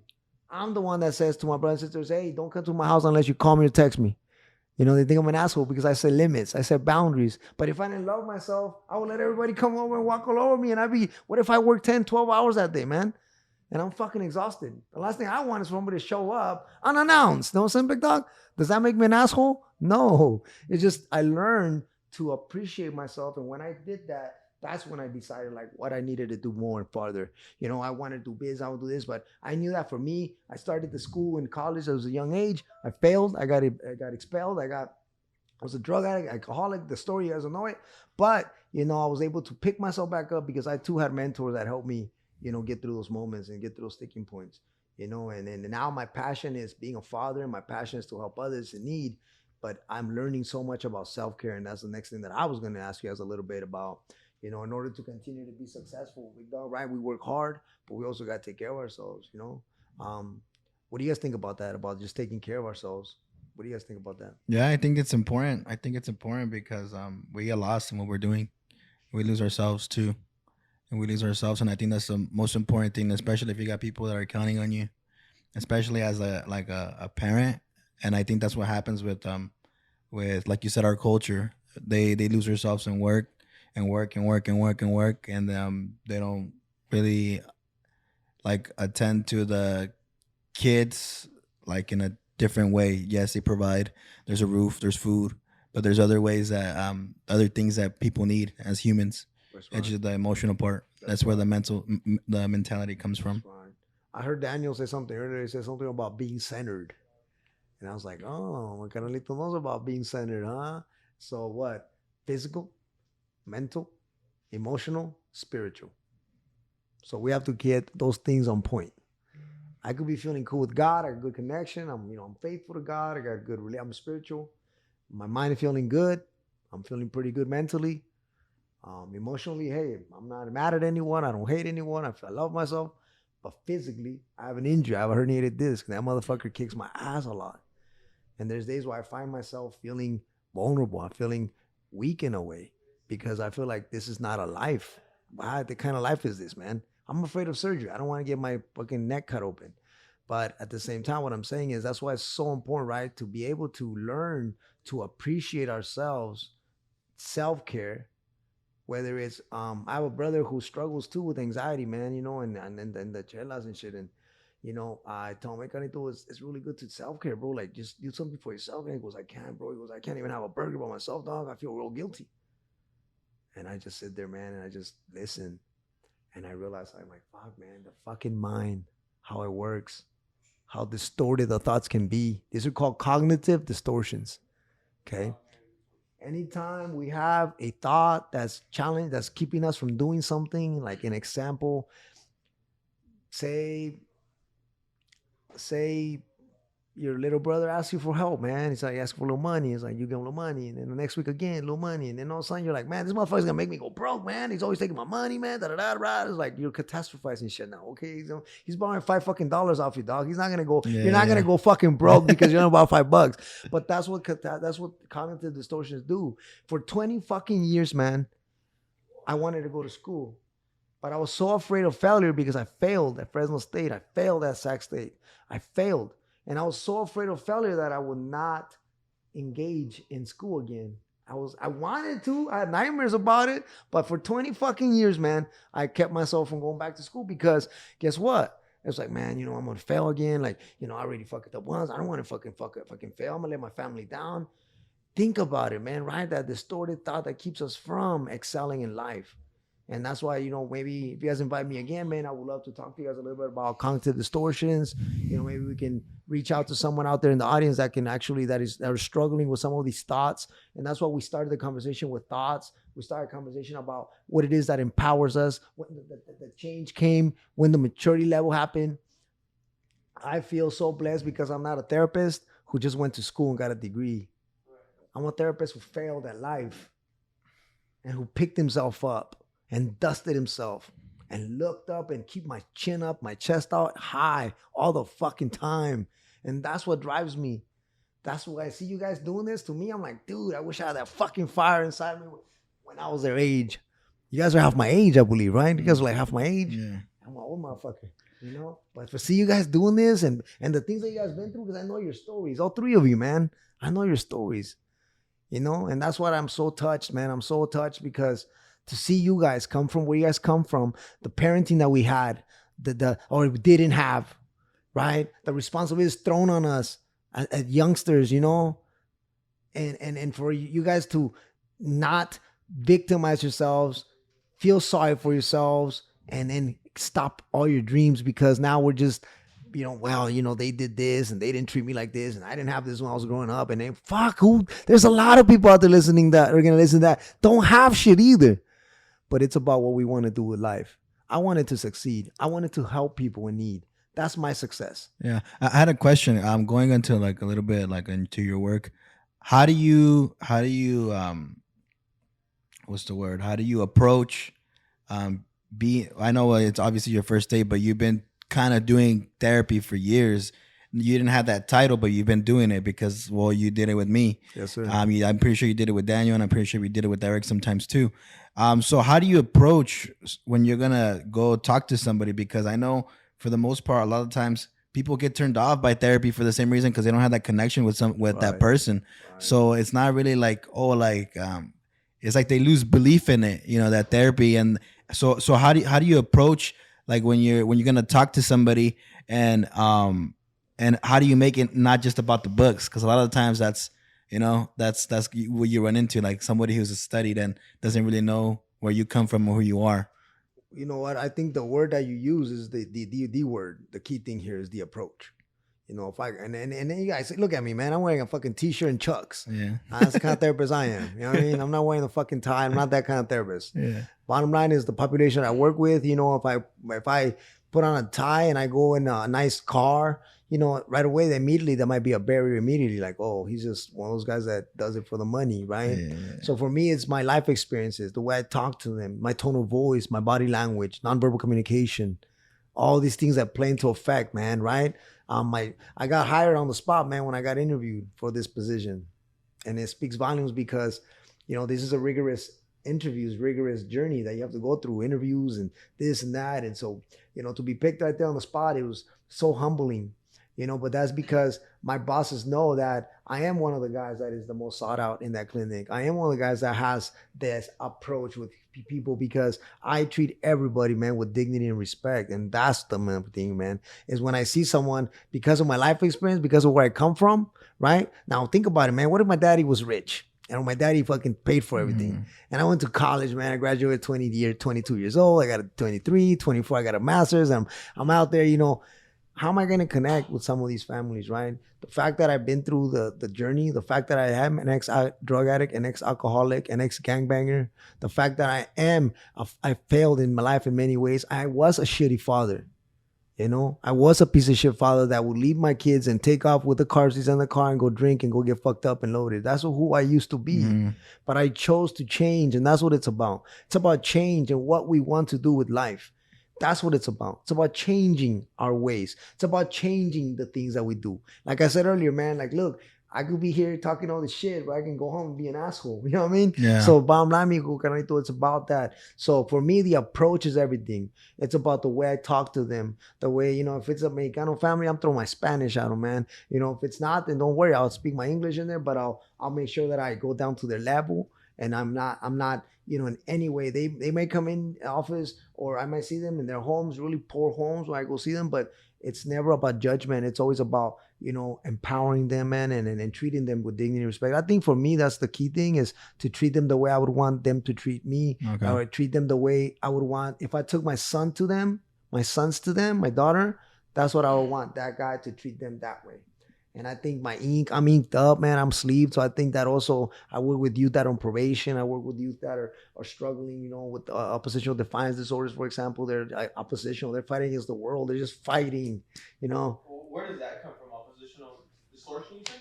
Oppositional defiance disorder.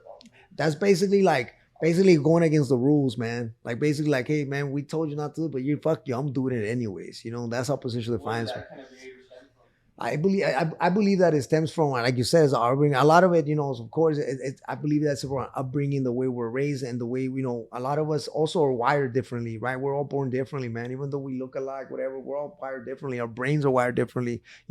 Some people can regulate their emotions hella quick. Boom, bam, bam, boom, good. Some people will last 2, 3 fucking days with the same thought and the same feeling and emotions and fucking roller coastering it. So opposition defiance disorder is, it can come from, like, I believe also, like, say, broken homes, or poverty, or gangs and things like that, when there's no structure, right? And the kiddos are basically running their own show, and so that's something that we see a lot. And they start being labeled, these kids, these young men start being labeled in schools and everywhere else, as bad kids. But in reality, man, we're just hurting inside.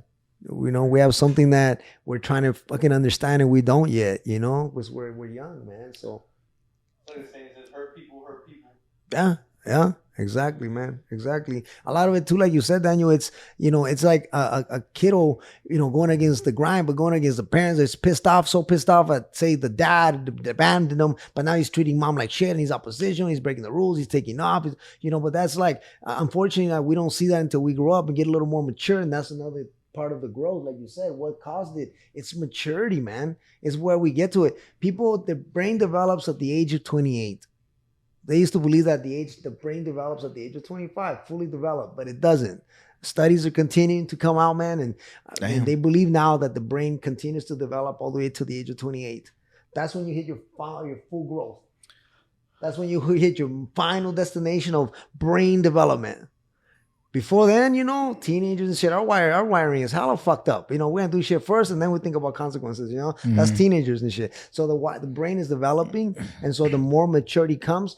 I remember when I was 26, man, I was like, the beginning, I'm like, fuck, what am I doing, man? And then when I turned 33, like another one, like, man, what the fuck am I doing, man?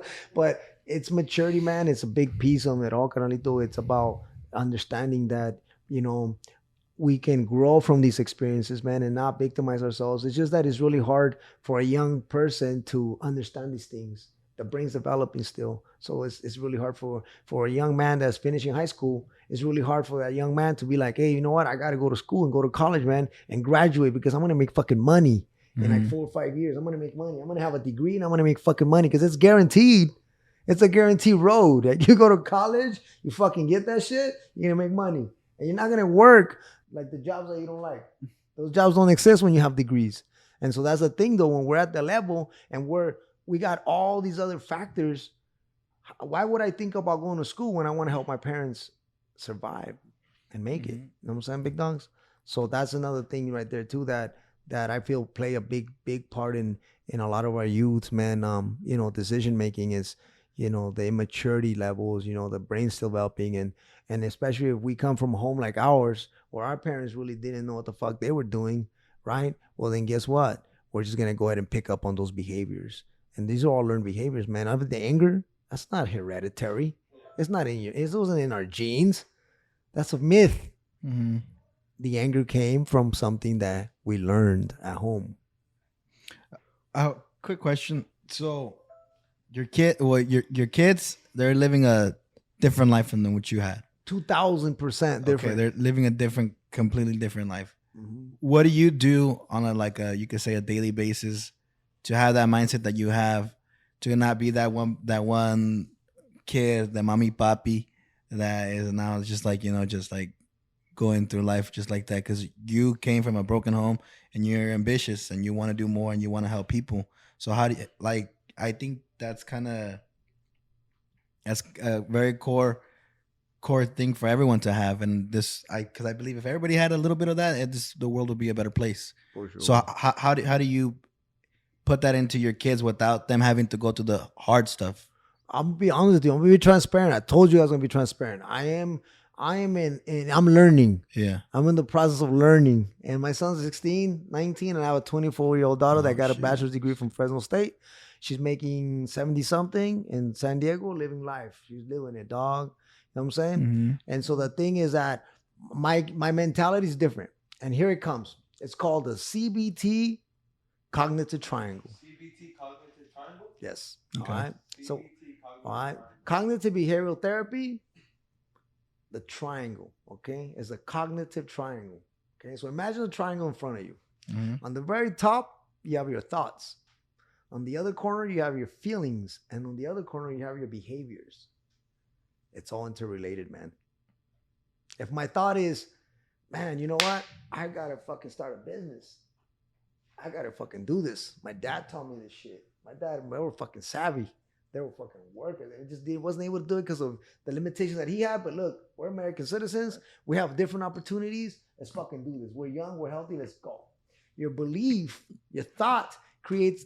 It's that belief that if you go out and go for that business, you're gonna make it one way or another. You're gonna work hard. You're gonna make it. The feelings associated with that is passion. It's love. It's like, fuck yeah, I got this, man. The behavior is, I gotta get to work. I'll work another job so we can keep this one going. I'll do this, I'll do that. That's the behavior. So because of my life experiences and living in poverty all the time and knowing that, hey man, my mom and my pops, they didn't even know how to talk to us. You know, the shit that pops told us, man, was crazy. Shit that I would never tell my sons, right? But the thing is that now because of those beliefs and because of my education, you know, and life experiences, is I do not want my sons to have to work like me. So the reason why I said that I want to be transparent, I'm failing at times, so I'm learning, is because I'm not always a perfect dad, man. Mm-hmm. There's a lot of times where I am not consistent with my sons. You know, they didn't do their fucking chores or whatnot. And before you know it, I'm like, hey, that's all right, amigo, like that. Hey, amigo, you know, I'll take their phones or whatever for a little bit or not. But I wanted to grow in that. I'm glad you asked me that because now you planted a seed in me. You're right. I need to be very mindful of how I am teaching my sons. For now, for me, the number one thing is to be a model. I have 3 brothers, man. And all 3 of my little brothers, unfortunately, dropped out of high school because that's how hard it was when we were growing up. Mm-hmm. The other 2 little motherfuckers didn't have it as hard as we did. So I don't know what the fuck happened to those motherfuckers. and I heard, and they're going to hear this podcast when they watch it. We'll laugh about it. But the fact of the matter, big dogs, is that You're good, Dan. the fact of the matter, big dogs, is that for me, I used to try to be their dad. And I wanted to be like their dad. And I was like, you need to do this and you need to work. When I got over the addiction, I came and I was like, oh man, you guys are under my wing and we're going to do this and that. But in reality, man, I was 2,000% wrong because I'm not their father.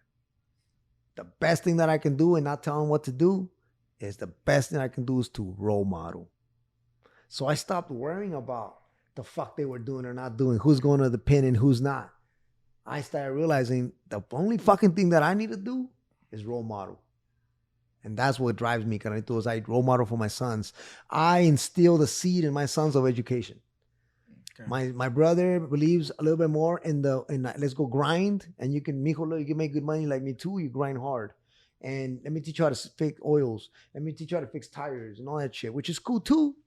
I can teach my sons that shit in a day or two. How to change the oil, how to change a tire. That's pretty fucking basic. But I want to teach my sons how to fucking educate themselves so that we can continue to break the generations of poverty and lower levels of education. That's my fucking success. When I see our family, my children's children with degrees, if God allows me to ever see that, man, that's when I know that we did it. That we broke away from the fucking poverty. We broke away from the low levels of education, because education is also going to bring you a whole different way of looking at life, a whole different way of treating your sons, a whole different way of treating your brothers and sisters, a whole different way of taking care of yourself. Education is going to wake that up. Without it, that piece, we're going to be missing that part. We have to learn through life experiences, which is great too. But the life experience we're going to get us to teach us that. So for my sons, the seed that I'm instilling, the thought for them is, you need fucking school. Education is number 1, little fucker. Chores is number 2. Maybe number 3, maybe number 4. Sports comes number 2. So see how I'm instilling my beliefs in them. But my son is jiu-jitsu. They're sponsored, man. They're sponsored with Moya brand, bro. They're sponsored with Moya. They're animals, dog. And you know what? My little boy, my oldest son, his name's Diego. I love him so very much. Just recently, he's like, hey, Dad, I don't want to compete anymore. The old me, because I'm still human, was like, what the fuck you mean, son? Like, what do you mean I compete? You're sponsored, man. This and that, right, amigo? But then I immediately checked myself. Who's Diego, Enrique? Diego's my oldest son, amigo. The one that you sent me a video? That's Quentin, the younger one. Quentin, Yeah. okay. I'll show you one of Diego too. He's a beast too. He was here that day that you brought him, right? Yeah, both of them. Okay, Yeah, gotcha. The one long hair? Yeah, I know, yeah. And so when he told me this, man, I again, look how we're trying to live through our children, right? But thank God for the awareness that you're getting, the awareness that you're getting about pops, and the fact that you can be the guy that breaks that fucking barrier. And if he sees you telling your dad that you love him, what's your son gonna learn from you, right? So for me, the question to you is I'm modeling, man. When I was working 10-hour shifts, and I would grab my backpack and I'd get home with my backpack. And I would drop my backpack because, you know, as a rehab, I'm always carrying that backpack with my laptop and my skills and all that shit, my Uno cards. And so I'm taking my backpack. I literally would drop the backpack and pick up the other backpack, set up and go straight to my kitchen, boots, shoes, chucks, whatever. Go straight to the kitchen and set up my other laptop. Open that shit up, turn it on, and get it ready. And then I would go take my shoes off, whatever. Sometimes I wouldn't even do that. I just get some water, fucking drink that, take a piss, get at the table. So from like 7:30 p.m. all the way to like 2 a.m, dude. My son would come out, he'd go to bed. Amigo, go to bed. Amigo, give me a hug. Nah, puppy, I'm sorry, I can't talk to you. You're getting older, fucking go to bed, amigo, right? And the bottom line is, my son, Quentin, would get up a lot. I remember him. He would get up a lot, and he'd come out, and he'd be, rubbing his eyes. He's like, dang, Dad, you still doing homework? And this was my answer every time. Yeah, bud. Of course, mijo. I got my eyes set on the prize. Now I'm the case coordinator. Now I'm the therapist, man. And God's been so good to me. Sometimes I feel undeserving because I failed in many ways. But I refuse to allow myself to stay in the past. I am moving forward, man. And that's when I start healing. So modeling, Carnalito, was the best thing. Expectations for my sons is I want to break the generations of poverty and low levels of education. That's my dream. I see how it changed me. And not it changed me into an asshole, but it changed me into someone who can appreciate myself, appreciate life, appreciate the little things, and always be willing to do something for others all the time. And I was born this way. That wasn't taught to me in school. But what was taught to me is how to be a better person, how to treat others differently, how to raise my children right, how to educate them. So, and thank God, man, for this opportunity and career, because I'm actually able to help my little brothers too whenever they're going through some struggles. I'm able to help them as well. So it's a blessing, big dog. It's a blessing, man. But definitely it's about, again, like Daniel said, man, Daniel's always, since he was a little dude, man, he's always, and you too, fucker, and you too. I remember that shit. You guys have always talked about doing something bigger and bigger, and you guys are doing it, man. I'm super proud of you guys from the bottom of my heart, man. I'm super proud of you guys, and it's an honor being here with you guys from the bottom of my heart. Just model, man. It's about modeling. And one day, man, it's beautiful that you love your family like that. I would never knock you, and I would never tell you not to be like that, man. You be you, and you keep doing what you think is best. And one day, man, it's gonna be beautiful, because when you're ready to move on with yours, you're always gonna hold on to this piece, man, of what you sacrificed for them. And remember, I heard one of us said it's too late. It's never too fucking late, man. I'm never too fucking late. Big dog, I'm 46. I just finished my fucking master's. It's never too fucking late. And there was a dude in there that was 70 fucking years old doing his master's when I was doing mine. Dang. He was 70 years old. 70 years old. We need to have him on too. I don't think your mic is on. So, Yeah, it's on. But yeah, no, thank you for asking that. That was very meaningful that you asked that, because it made me, again, big dog, I'm gonna be honest with you guys, man. I'm so touched right now. I feel the emotion. I'm emotional right now, and that's because, you guys helped me resurface by just asking me and talking, interacting with you, and watching you guys' passion. You guys helped me helped me resurface that feeling that I carry. That flame just got a little bit stronger. I thought motherfuckers were already ready to cut steel, but man, I feel so much better even now, man. Yeah. Big dogs. This shit's awesome. I want to thank you, Enrique, too, because you fire me up every time. Like, I remember the first time Daniel took me with you, we went to the escuelas to get some burritos, and I never had a therapist or anybody to guide me that way. But I was thankful when I met you, because every time I meet you and I see you again, and it helps me. And I'm thankful for you and for everybody that has put me back in the right direction, because I never had, and I don't know why, but I never had a counselor. I don't know why. I think maybe once, but it was this lady that was trying to have me play like a game or something, and I didn't understand it. And ever since, I didn't go back, because I did not understand what she was trying to teach me, and I didn't connect. Mm-hmm. And I think a lot of people have that, but I want to thank you, because every time I see you, it fires me. It reminds me of why I have to do what I have to do. And I don't know. It makes me feel good. It gives me the chills every time I see you. Yeah. It fires me up. It inspires me. And my boys, man. I don't know. I love it. My boys, you. thank you for that from my heart. You know, I want to say, Yeah. add this real quick. I told the wife, man, I got home that day. I was like, Mom, you don't fucking understand. She goes, what? Because she knows how much I fucking love what I do, man. And she goes, Michael, I was fucking chilling. I was at the fucking bank in my own motherfucking world. I was about to pull out a little cash. Also, I see this fucking car roll up. And the old me comes out like, fuck, I'm getting ready to pull out my filero. What the fuck's going on here? I see some dudes get out. Picked up, like, what the fuck, you know? And then as I realized it was my brothers here, man. And they literally, man, I swear, man, it was like a fucking, like they were gonna fucking, you know, fucking jump me right there. That's how I felt, because that's how intense it felt. But that's how much love they were giving me, and that's how much, man, took his hat off right there in that moment. And the last time I took a hat off for someone or took my shirt off, my watch off, my fucking glasses, was my brother Miguel. May he rest in peace. You know, his kind of brothers like, hey dog, fucking badass shirt, dog. You like your food? Here, take it, dog. Hey dog, fucking my watch. Hey fool, would you get that watch, fool? Like, hey dog, just buy it, fuck. You're like, oh, like that, dog, like that. Like, here, fool. You know what I'm saying, big dog? I buried my brother with my watch. You know, that's how we loved each other.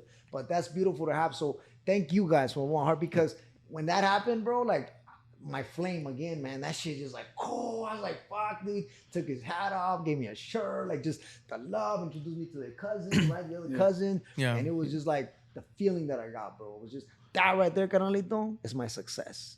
I haven't gotten one fucking check where I'm making really good money. Not one yet. But look how much I've always loved what I fucking do. And because of this is why I will continue to do it until the day I die, man. This is what I'm going to do till the day I die. I don't see myself doing anything else except this till the day I die. And that's why it's beautiful, man, to have this conversation, because it's the success, Mikos, of what you guys want to do, man. And for me, it's like, yes, I can introduce and keep putting the seed of education, because guess what? You can still do what you're doing and still go get that little class or two on the side. I was working 10-hour shifts, man, and I was doing an internship for 8 months. So for 8 months, I worked 40 hours on my job and 30 hours on my internship for 8 fucking months straight, man. You do the math, Monday through Sunday. You do the math. At the very end, and I did it twice, for my bachelor's and then my master's. I put in 1,000 hours for free. I didn't get paid for that shit. It's called an internship, you know. But God, you know what God had me do my internship, my practicum? At a residential home, man, for drug addicts and alcoholics. Isn't that amazing how God works, bro? Yeah. Where He Goes put back me. full circle. Yeah. So thank you, Carnalito, for saying that, and thank you guys for that awesome love you guys always give me, man. All three of you fools, all the time, dog. Yeah, and I'm grateful for our relationship too. Just want to add this. I'm grateful for our relationship. I remember, whenever you became my counselor, because there's a, like, for people that don't know, you have a counselor, but you also have a therapist, right? Is that how it works? Right, exactly. Because I remember I had a therapist, and I might have gone through like 3 to 5 therapists and counselors before I finally stuck with Enrique.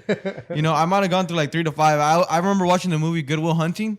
If you guys ever watched that movie, it's like this troubled kid that he goes through like multiple different therapists because none of them can actually connect with him and get him to open up, right? And that's kind of how I felt. Like, I watched that movie like 8 years later in my life, and I was like, this is my Enrique right here. Like, this, like in the movie, I was like, this is who awesome. Enrique was for me, because So- I finally stuck with you. I literally went through 3 to 5 different therapists and counselors until like you were the only person I stuck with. Like, consistently, you were the only person. Even whenever you were there being my counselor, I still was switching therapists. Yeah. You just kept me. Yeah, that's, 'cause- you're the only person that was still there. Because usually it's like, you know, the therapist and the rehab specialist, right? And that's what I was for like 8 years, rehab specialist. And I love rehab specialists, man, because we're the Marines of the clinics. We're the ones going out on the grind. We're the ones in the community. We're in the schools. We're the ones in the homes. We're the ones bringing the clients that don't want to engage. We're the ones engaging them and bringing them in. You know, and so it got to a point where it's like one therapist and another therapist and that. But then usually when they change therapists, they're like, you know what, let's change the treatment team. But with Mijo, it was like, nope, you guys can get rid of the therapist, but I'm keeping Enrique, you know? So I stayed in his life for a while, and it was really amazing watching you grow and watching you go through that as well, Canalito. It was beautiful because what I saw, the growth in you that I saw was the minute that you went from like, you know, not doing so well, and all of a sudden you're kicking ass in school, you're like fucking straight A's, you're fucking working out, you're fucking doing all kinds of, and I'm like, wait, what the fuck happened? It was the switch, bro. It was the switch when you decided to stop focusing all your shit and all your energy on what your dad was doing and started focusing on you. Right. And that's what I see in you guys. And now it's beautiful to see the growth because the maturity's kicking in. Yeah. And you guys are saying, hey, bro, listen, I know it was fucked up back then, but fuck, we love our pops, man. He taught us some good shit. I want to say something that I just envisioned in my mind. You know, those movies of, you know, that, like, I don't know what they're called. That people always watch them. And that movie where the Hispanic or Chicano teacher, Stand and deliver?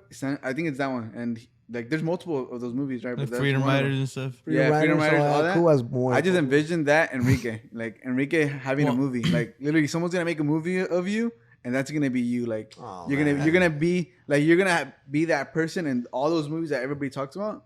You're gonna be. I envision that movie of you being made, and if Warner Brothers or anybody doesn't see it, the Cloud Factory Media is gonna make it. We're gonna make it. I've always been very grateful for my relationship with you, Enrique, that I've always wanted to share with everybody. Like, I've always, like, that's why I introduced you to my brother. You were my therapist, and then from there, like, you were doing such a great job, and we would always talk about you. Then my tia Carmen heard about you, which is Angel's mom. Right. And so there was, like, a referral.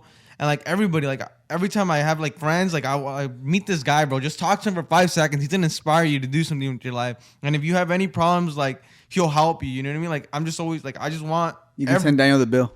Like, you know, like I just want everybody, like, even if they just talk to you for a few minutes, like today, Randy, you guys only talked for like 3 minutes, and that was enough to like motivate him, motivate everybody around just listening to the conversation. And that's why I wanted this to be our first episode, because this is what the Cloud Factory stands for. Like, this is the core of our brand. This is what we're all about. Like this right here. And I thought that you were the perfect person to represent our brand and our movement. And that's why we've recorded other episodes, but this is going to be the first one we release. This is going to be our, like, because they always say the first impression is important, right? And this is our first impression right here. And so I think it was a great first impression. And we're very, very grateful to have you. And we look forward to many more conversations that I'm pretty sure everybody's going to want you back. And so we're very grateful, Enrique. Thank you so much. Really appreciate it.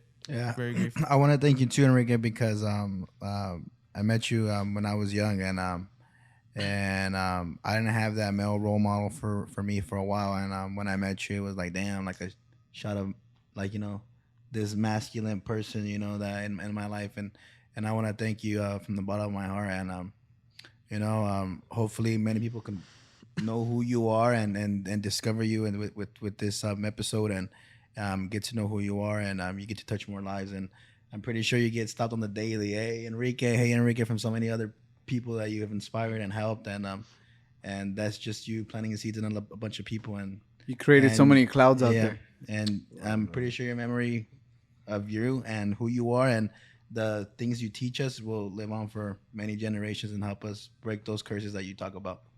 Well, you know what, guys? I'm touched, man. I really am. You guys this was perfect. This was perfect, man. I'm starting a new journey. You know, for a little while when I finished my master's, right, and then I had to apply for ASW number, which they do thorough background checks. They look at your shit deep, man, and I was like, fuck, you know, like, fuck. And I did have to go to courts and pick up some forms and this and that, and a lot of old wounds opened up when I read these papers or the shit that I went through back in the day when I was a little youngster. You know, I was like 19, 20 years old, and you know what, I realized, like, I've been just grinding, man, because I want to do my best in this position now, and I realized, like, I was like, man, you know, I did it, but then I'm like, no, fuck, dude, this is just beginning. Like, getting the master's part was the easy part. Now this shit's really about to fucking hit the fan, right? And so I want to thank you guys too, Randy. Thank you, brother. It's an honor meeting you, bro. Thank you for making this happen. You know, I want to thank you guys, all three of you guys, man. You know, I truly love you guys. Man. Likewise. I say that from the bottom of my heart. I love you guys, man. And I'm honored to be here. And, you know, your kind words right now, my tank is fucking full right now, bro. So I'm ready to go and kick some fucking ass, man. I'm ready to go and put myself on the grind. I'm a social worker. I got to highlight that, okay? I'm a social worker. I'm a therapist now in God's name. He's given me this opportunity, and he's opened this door. This clinic that I work for is a gate for me to see all these families, all these children in need, all these little children that are going through the shit that you went through. we're going to help these children not have to go through that shit, so we can help the parents also change their way, right? And that's what it's about. So from the bottom of my heart, I didn't know that I was going to feel like this. I didn't know that it was going to be this emotional and this touching. From the bottom of my heart, your words, your kind words were perfect right now because of what I'm about to enter in this new stage of life of mine. And so thank you guys for giving me this fuel, man. I hope that everybody out there, gives us the Cloud Factory a shot and this podcast, and, come out here and check out the store and meet you guys in person as well, because it's because of you guys, man, that I'm so passionate. So it's not just me doing the magic, man. It's you guys doing the magic for me. So I love meeting and interacting and helping young men like yourselves. And all three of you, man, I've always seen the potential. I've always seen that flame that burns within. And now you guys are displaying it. You guys put that shit in the out. Now keep doing it. Keep doing the things you guys love. Stay focused on the things that make you feel good. Get rid of the thoughts that make you feel like shit. A true champion is born when no one's looking. So now let's change whatever we need to change. Whether it's one small little detail in our lives, it's going to make a big fucking change in the long run. So from the bottom of my heart, thank you guys. It's been an honor. Thank you to the Cloud Factory. Thank you, Enrique. And thank you guys for watching the Cloud Factory podcast. We hope you guys enjoyed it. We hope you guys were able to learn a lot from Enrique, the same way we were able to learn from him through our years of experience. And thank you guys so much for watching. Thank you. Well, I want to do the questions real quick. Oh yeah, we have questions. A few questions. Just short answers is okay. We don't have to get too cool. deep. You got it. I'll do my best. I promise.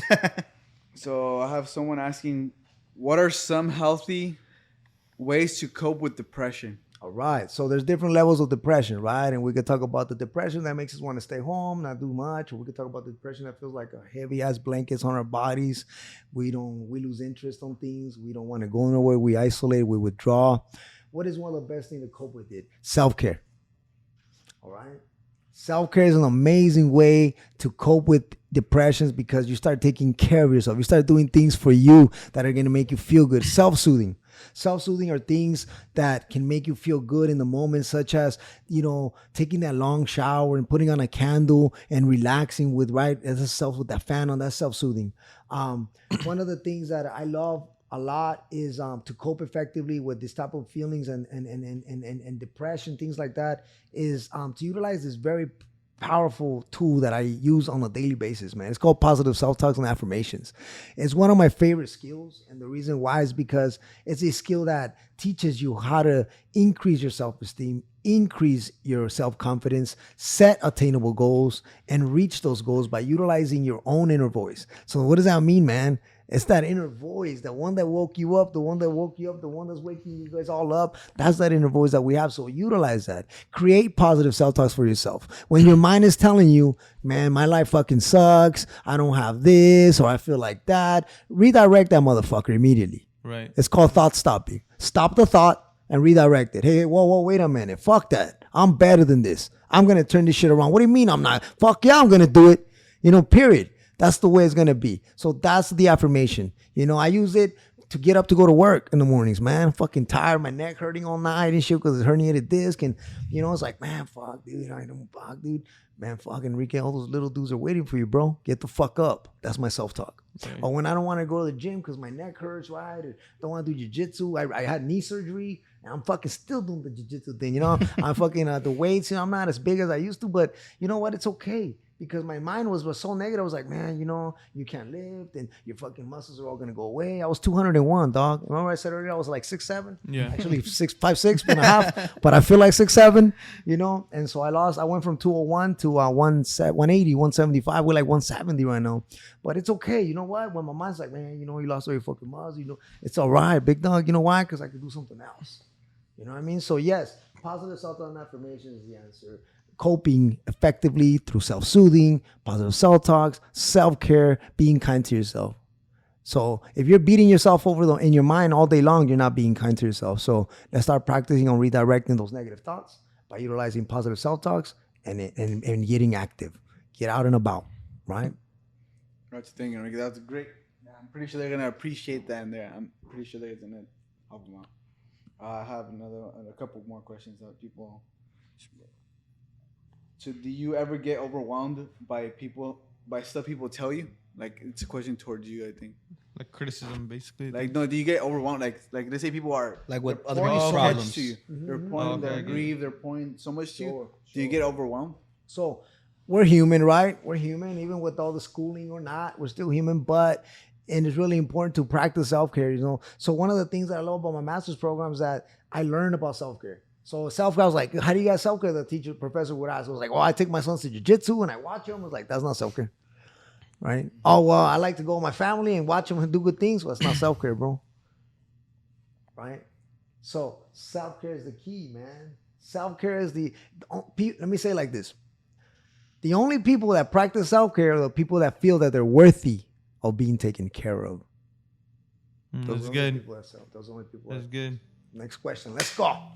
And do I get overwhelmed? Yes, I do. But I utilize a lot of Self-care. coping skills. And also, I know that in the future I'm going to have my own therapist because therapists have therapists. And I'm sure there's a reason for that. That was the next question. It was do therapists have their own therapists? Yes, That's what he said. Yes. The answer is yes. And he says, I hear therapists get burned out a lot. So I'm pretty sure that was the answer. They have therapists as well. Sure. Burnout is basically like, I'm grinding hella hard. I'm working my ass off in administration. The job requires paperwork and more forms and more this and more that and more timing and productivity and these things that we have to meet. That's the burnout. That's when we hit that burnout. We feel like, man, a lot of people in this career and in social work will literally quit the job because they're so burned out. We social workers like to throw ourselves in the lion's den with our clients, man. Some therapists like, well, you guys like to hold their hand. Fuck yeah, if I have to, I will. Let's go. Well, let's go in the grind with them, right? To help them come out. Let's teach them the resources. Let's model. Let's be there with them. Not just telling them what they should do or should not do, or let's help them. So burnout it can be avoided by, again, the most powerful word that I've been using again is self-care. Compassion fatigue would be same thing. You're feeling very fatigued as a therapist, but if you get compassion fatigue, that's when you start blaming the parents for not doing the job, right? So we have to be very careful to stay away from these burnouts, compassion fatigues, and things like that by utilizing appropriate self-care. So one of the questions, and my number one question, man, in my master's program, before the internship, before all that shit grinding, because these classes were intense, man, was what are you gonna do this term to self-care? So if I may plant that seed, man, look up self-care, research it, study it, and learn it, and practice it. Next question. How am I supposed to bring up my trauma with a therapist? You know what? It is a good question. And I'm going to be honest with you guys. It's when you're ready. When that person's ready to talk about it. And it's about the therapist as well. You asked about how do you engage. It's the approach, man. Right? It's the approach. And also a good therapist is going to know how to make you feel safe. When you feel safe is the answer, I guess, to your question. When you feel safe, that you can trust that therapist, and us therapists, I'm going to speak on behalf of all of us. We're ethically, morally, it's instilled in us that we're not here to judge, and we're not here to tell you what to do with your life, and we're not here to talk about your case to other people. That's unethical. So the best thing is when that person is ready to open up to a therapist, that person feels comfortable and safe with that therapist and has a good relationship with the therapist. Psychology says, the books say that there's different treatment modalities, right? Like CBT, DBT, strength-based approach, narrative. You name them. There's all kinds of different treatment modalities they're called. But the studies say that the relationship between the client and the counselor or the therapist is that much more meaningful and effective than all these treatment modalities. That's powerful. Right. So the answer is when they find the therapist that they feel comfortable and safe with, that's when you can share when they're ready. And then I have another one. So I think I'll rephrase this question a little, but I'll say how it is first. How do I know if my therapist is judging me? So I think it comes with that. I think that's clear enough. Like that question is pretty clear. Yeah, it's a good question too. I'm speaking on a professional level. Personally, I'm not here to judge anyone. I'd be failing my clients and my families if I was there judging them. This whole intensity of a master's program is when you're really, really being taught about these things that are so effective, and it's about being culturally competent, right? It's about knowing that person's culture, because the person might feel judged if the person say they get a therapist that it doesn't know anything about their culture, or it's not, it's called being culturally competent. If that therapist is not culturally competent, then that person might say something that's, you know, demeaning to the other person, to the client, because, you know, they don't know about the culture, you know.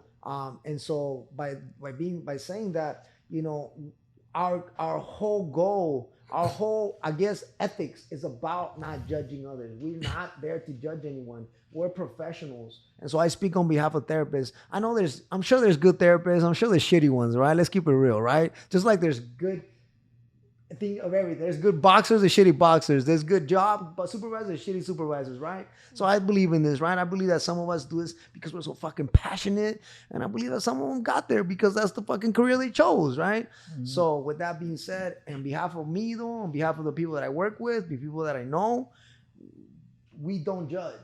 And so the only time that a person would know, I think that person would, I think that person would know if that therapist is coming at them and trying to tell them something that doesn't feel right with them. So we as therapists are not here to impose our feelings on other people.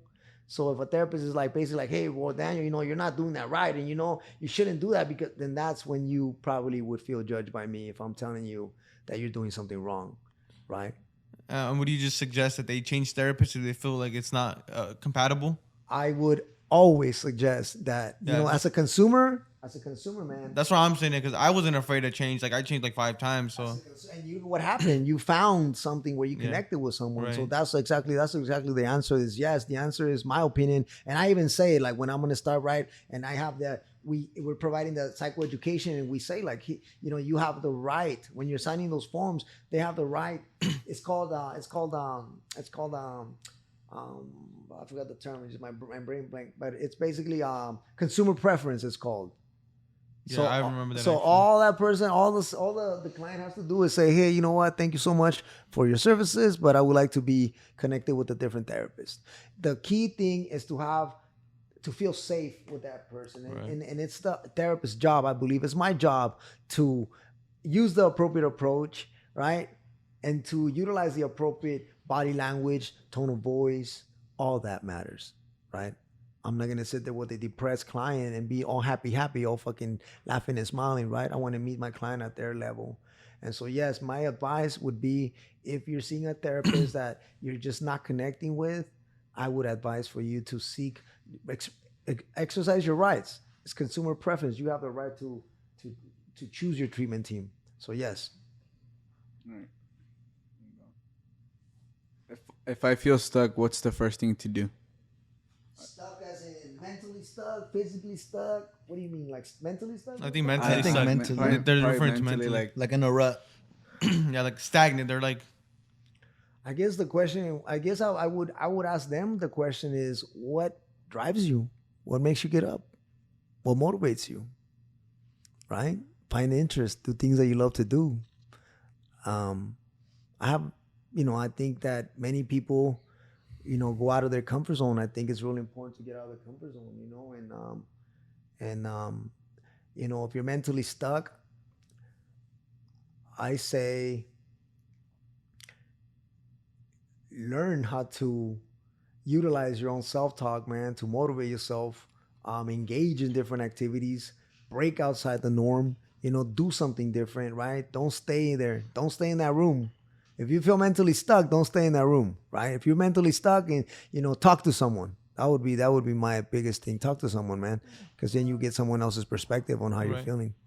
And I think, like, one thing that always helps me is just understanding that, like, the same way that I told myself, I shouldn't take credit for who I am, like, for the success that I have because I'm a product of my environment. The same way you probably shouldn't feel so guilty about being stuck is because you're a product of your environment. So understanding that gives you more power, and it gives you more control of yourself, because then you become more selective of your environment. Right. And you say, okay, well, if I'm a product of my environment, let me just put myself in an environment that's going to water me, that's going to help me flourish. And I think that's something that helped me. Right. I think it's amazing what you said. And I agree with you 100%. I think it's really important to, you know, it's like anything, right? It's like, you know, in business, an example, you learn how to communicate with others. You learn how to do research, and you learn how to I don't know too much about business, but I'm sure you learn where to go and how to go, where to buy the things, where to connect with people, right? You're networking, right? I think the same thing with the mind, right? Or say if you want to build muscle's not gonna get built if you just sit on the fucking couch, right? So in order for us to make this muscle appear, which is the brain, right? Make it work. In order for us to make that is, we have to build skills, man. You know, and it's something that would be very powerful. Like you said, we can push ourselves, man. We can pull ourselves out of the hole, any hole, but it's really important to learn how to cope effectively. So if you don't have coping skills, man, there's all kinds of apps that you can look up, and they have like literally like coping skills and a lot of research and things like that. I could even bring, next time if you guys invite me, I could bring a little bit of my work with me and a little bit of coping skills that help, that are the most basic ones. But again, for me, the one that I really like to teach a lot is positive thoughts and affirmations, because that's a skill that you utilize with your own inner voice, right? Like you said right now, it's like your inner voice is telling you that life sucks, everything's fucked up, my parents don't love me, they don't care about me, or I don't have the fucking car like my friend does. Well, redirect that shit. Redirect those thoughts by understanding, hey, wait a minute. First of all, fuck that. I'm not them, I'm me, right? Redirect the thoughts and change that whole perspectives. It's about perspectives, man, and how we look at things, right? It's about perspectives. Look, we could all sit here right now and be like, man, our life was fucked up, and let's get fucked up right now.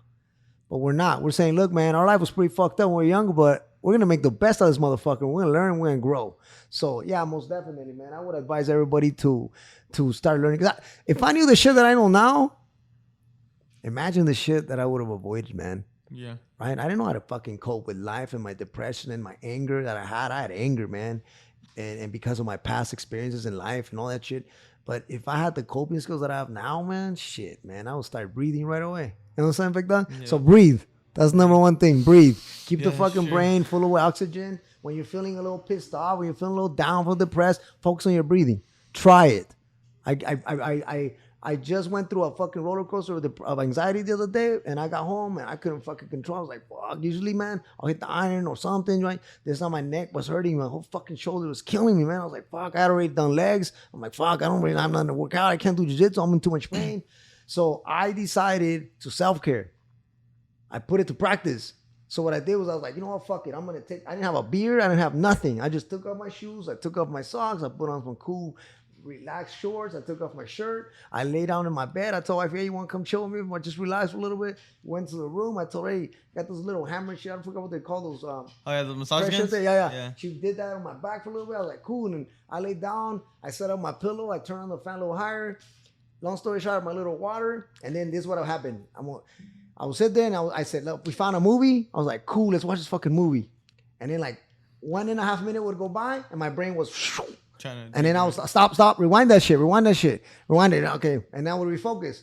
And I'm watching it and I'm chilling, and all of a sudden, not even 2 minutes later, man, my shit's fucking everywhere else again. My thoughts are everywhere, bro. And then I'm like, well, okay, rewind that shit again. So now rewind little piece.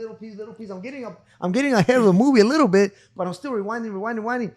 Before you knew it, I was like, okay, focus on your breathing. Don't just relax. Don't think about that. Just redirect the mind. Use your fucking skills, bro. You got this shit, dog. And I kept doing that. And it took me about 18 minutes, man, which was pretty fucking intense. But I was fucking happy as fuck because guess what? Anxiety gone, dog. From a full 100% throttle anxiety, shaky, sweaty palms, heart beating against my chest, feeling like tightening in my knots, my stomach, headache, like dizziness. I get dizzy, feel like I'm gonna fucking throw up a little bit. All those symptoms, because those are called symptoms, right? Mm-hmm. All those symptoms were gone, dude. By the time I was able to regulate and refocus the mind. So our mind is powerful, brothers. That's why you guys are doing this fucking shit. You guys have heart. I already know that about you guys. And now you guys set your mind to something that you guys believe, and look at what you guys are doing, man. And I'm gonna walk out here with my head all big and shit because of the love you guys gave me. I love the Cloud Factory, man. I love this podcast. Randy, big thank you so much for everything. Thank you guys so much for everything. I appreciate you guys. Any more questions? Any more awesome questions? Good. I have some, but we'll just cut it for next time. All right, yeah. For sure. Oh, yeah, for sure. So you guys invite me back? Yeah. Well, I hope the crowd wants me back, man. I'll be more prepared next time. Thank you so much, Enrique. Really appreciate it. Thank you all out there too. Can we get a picture? Yeah. Thank you, Enrique.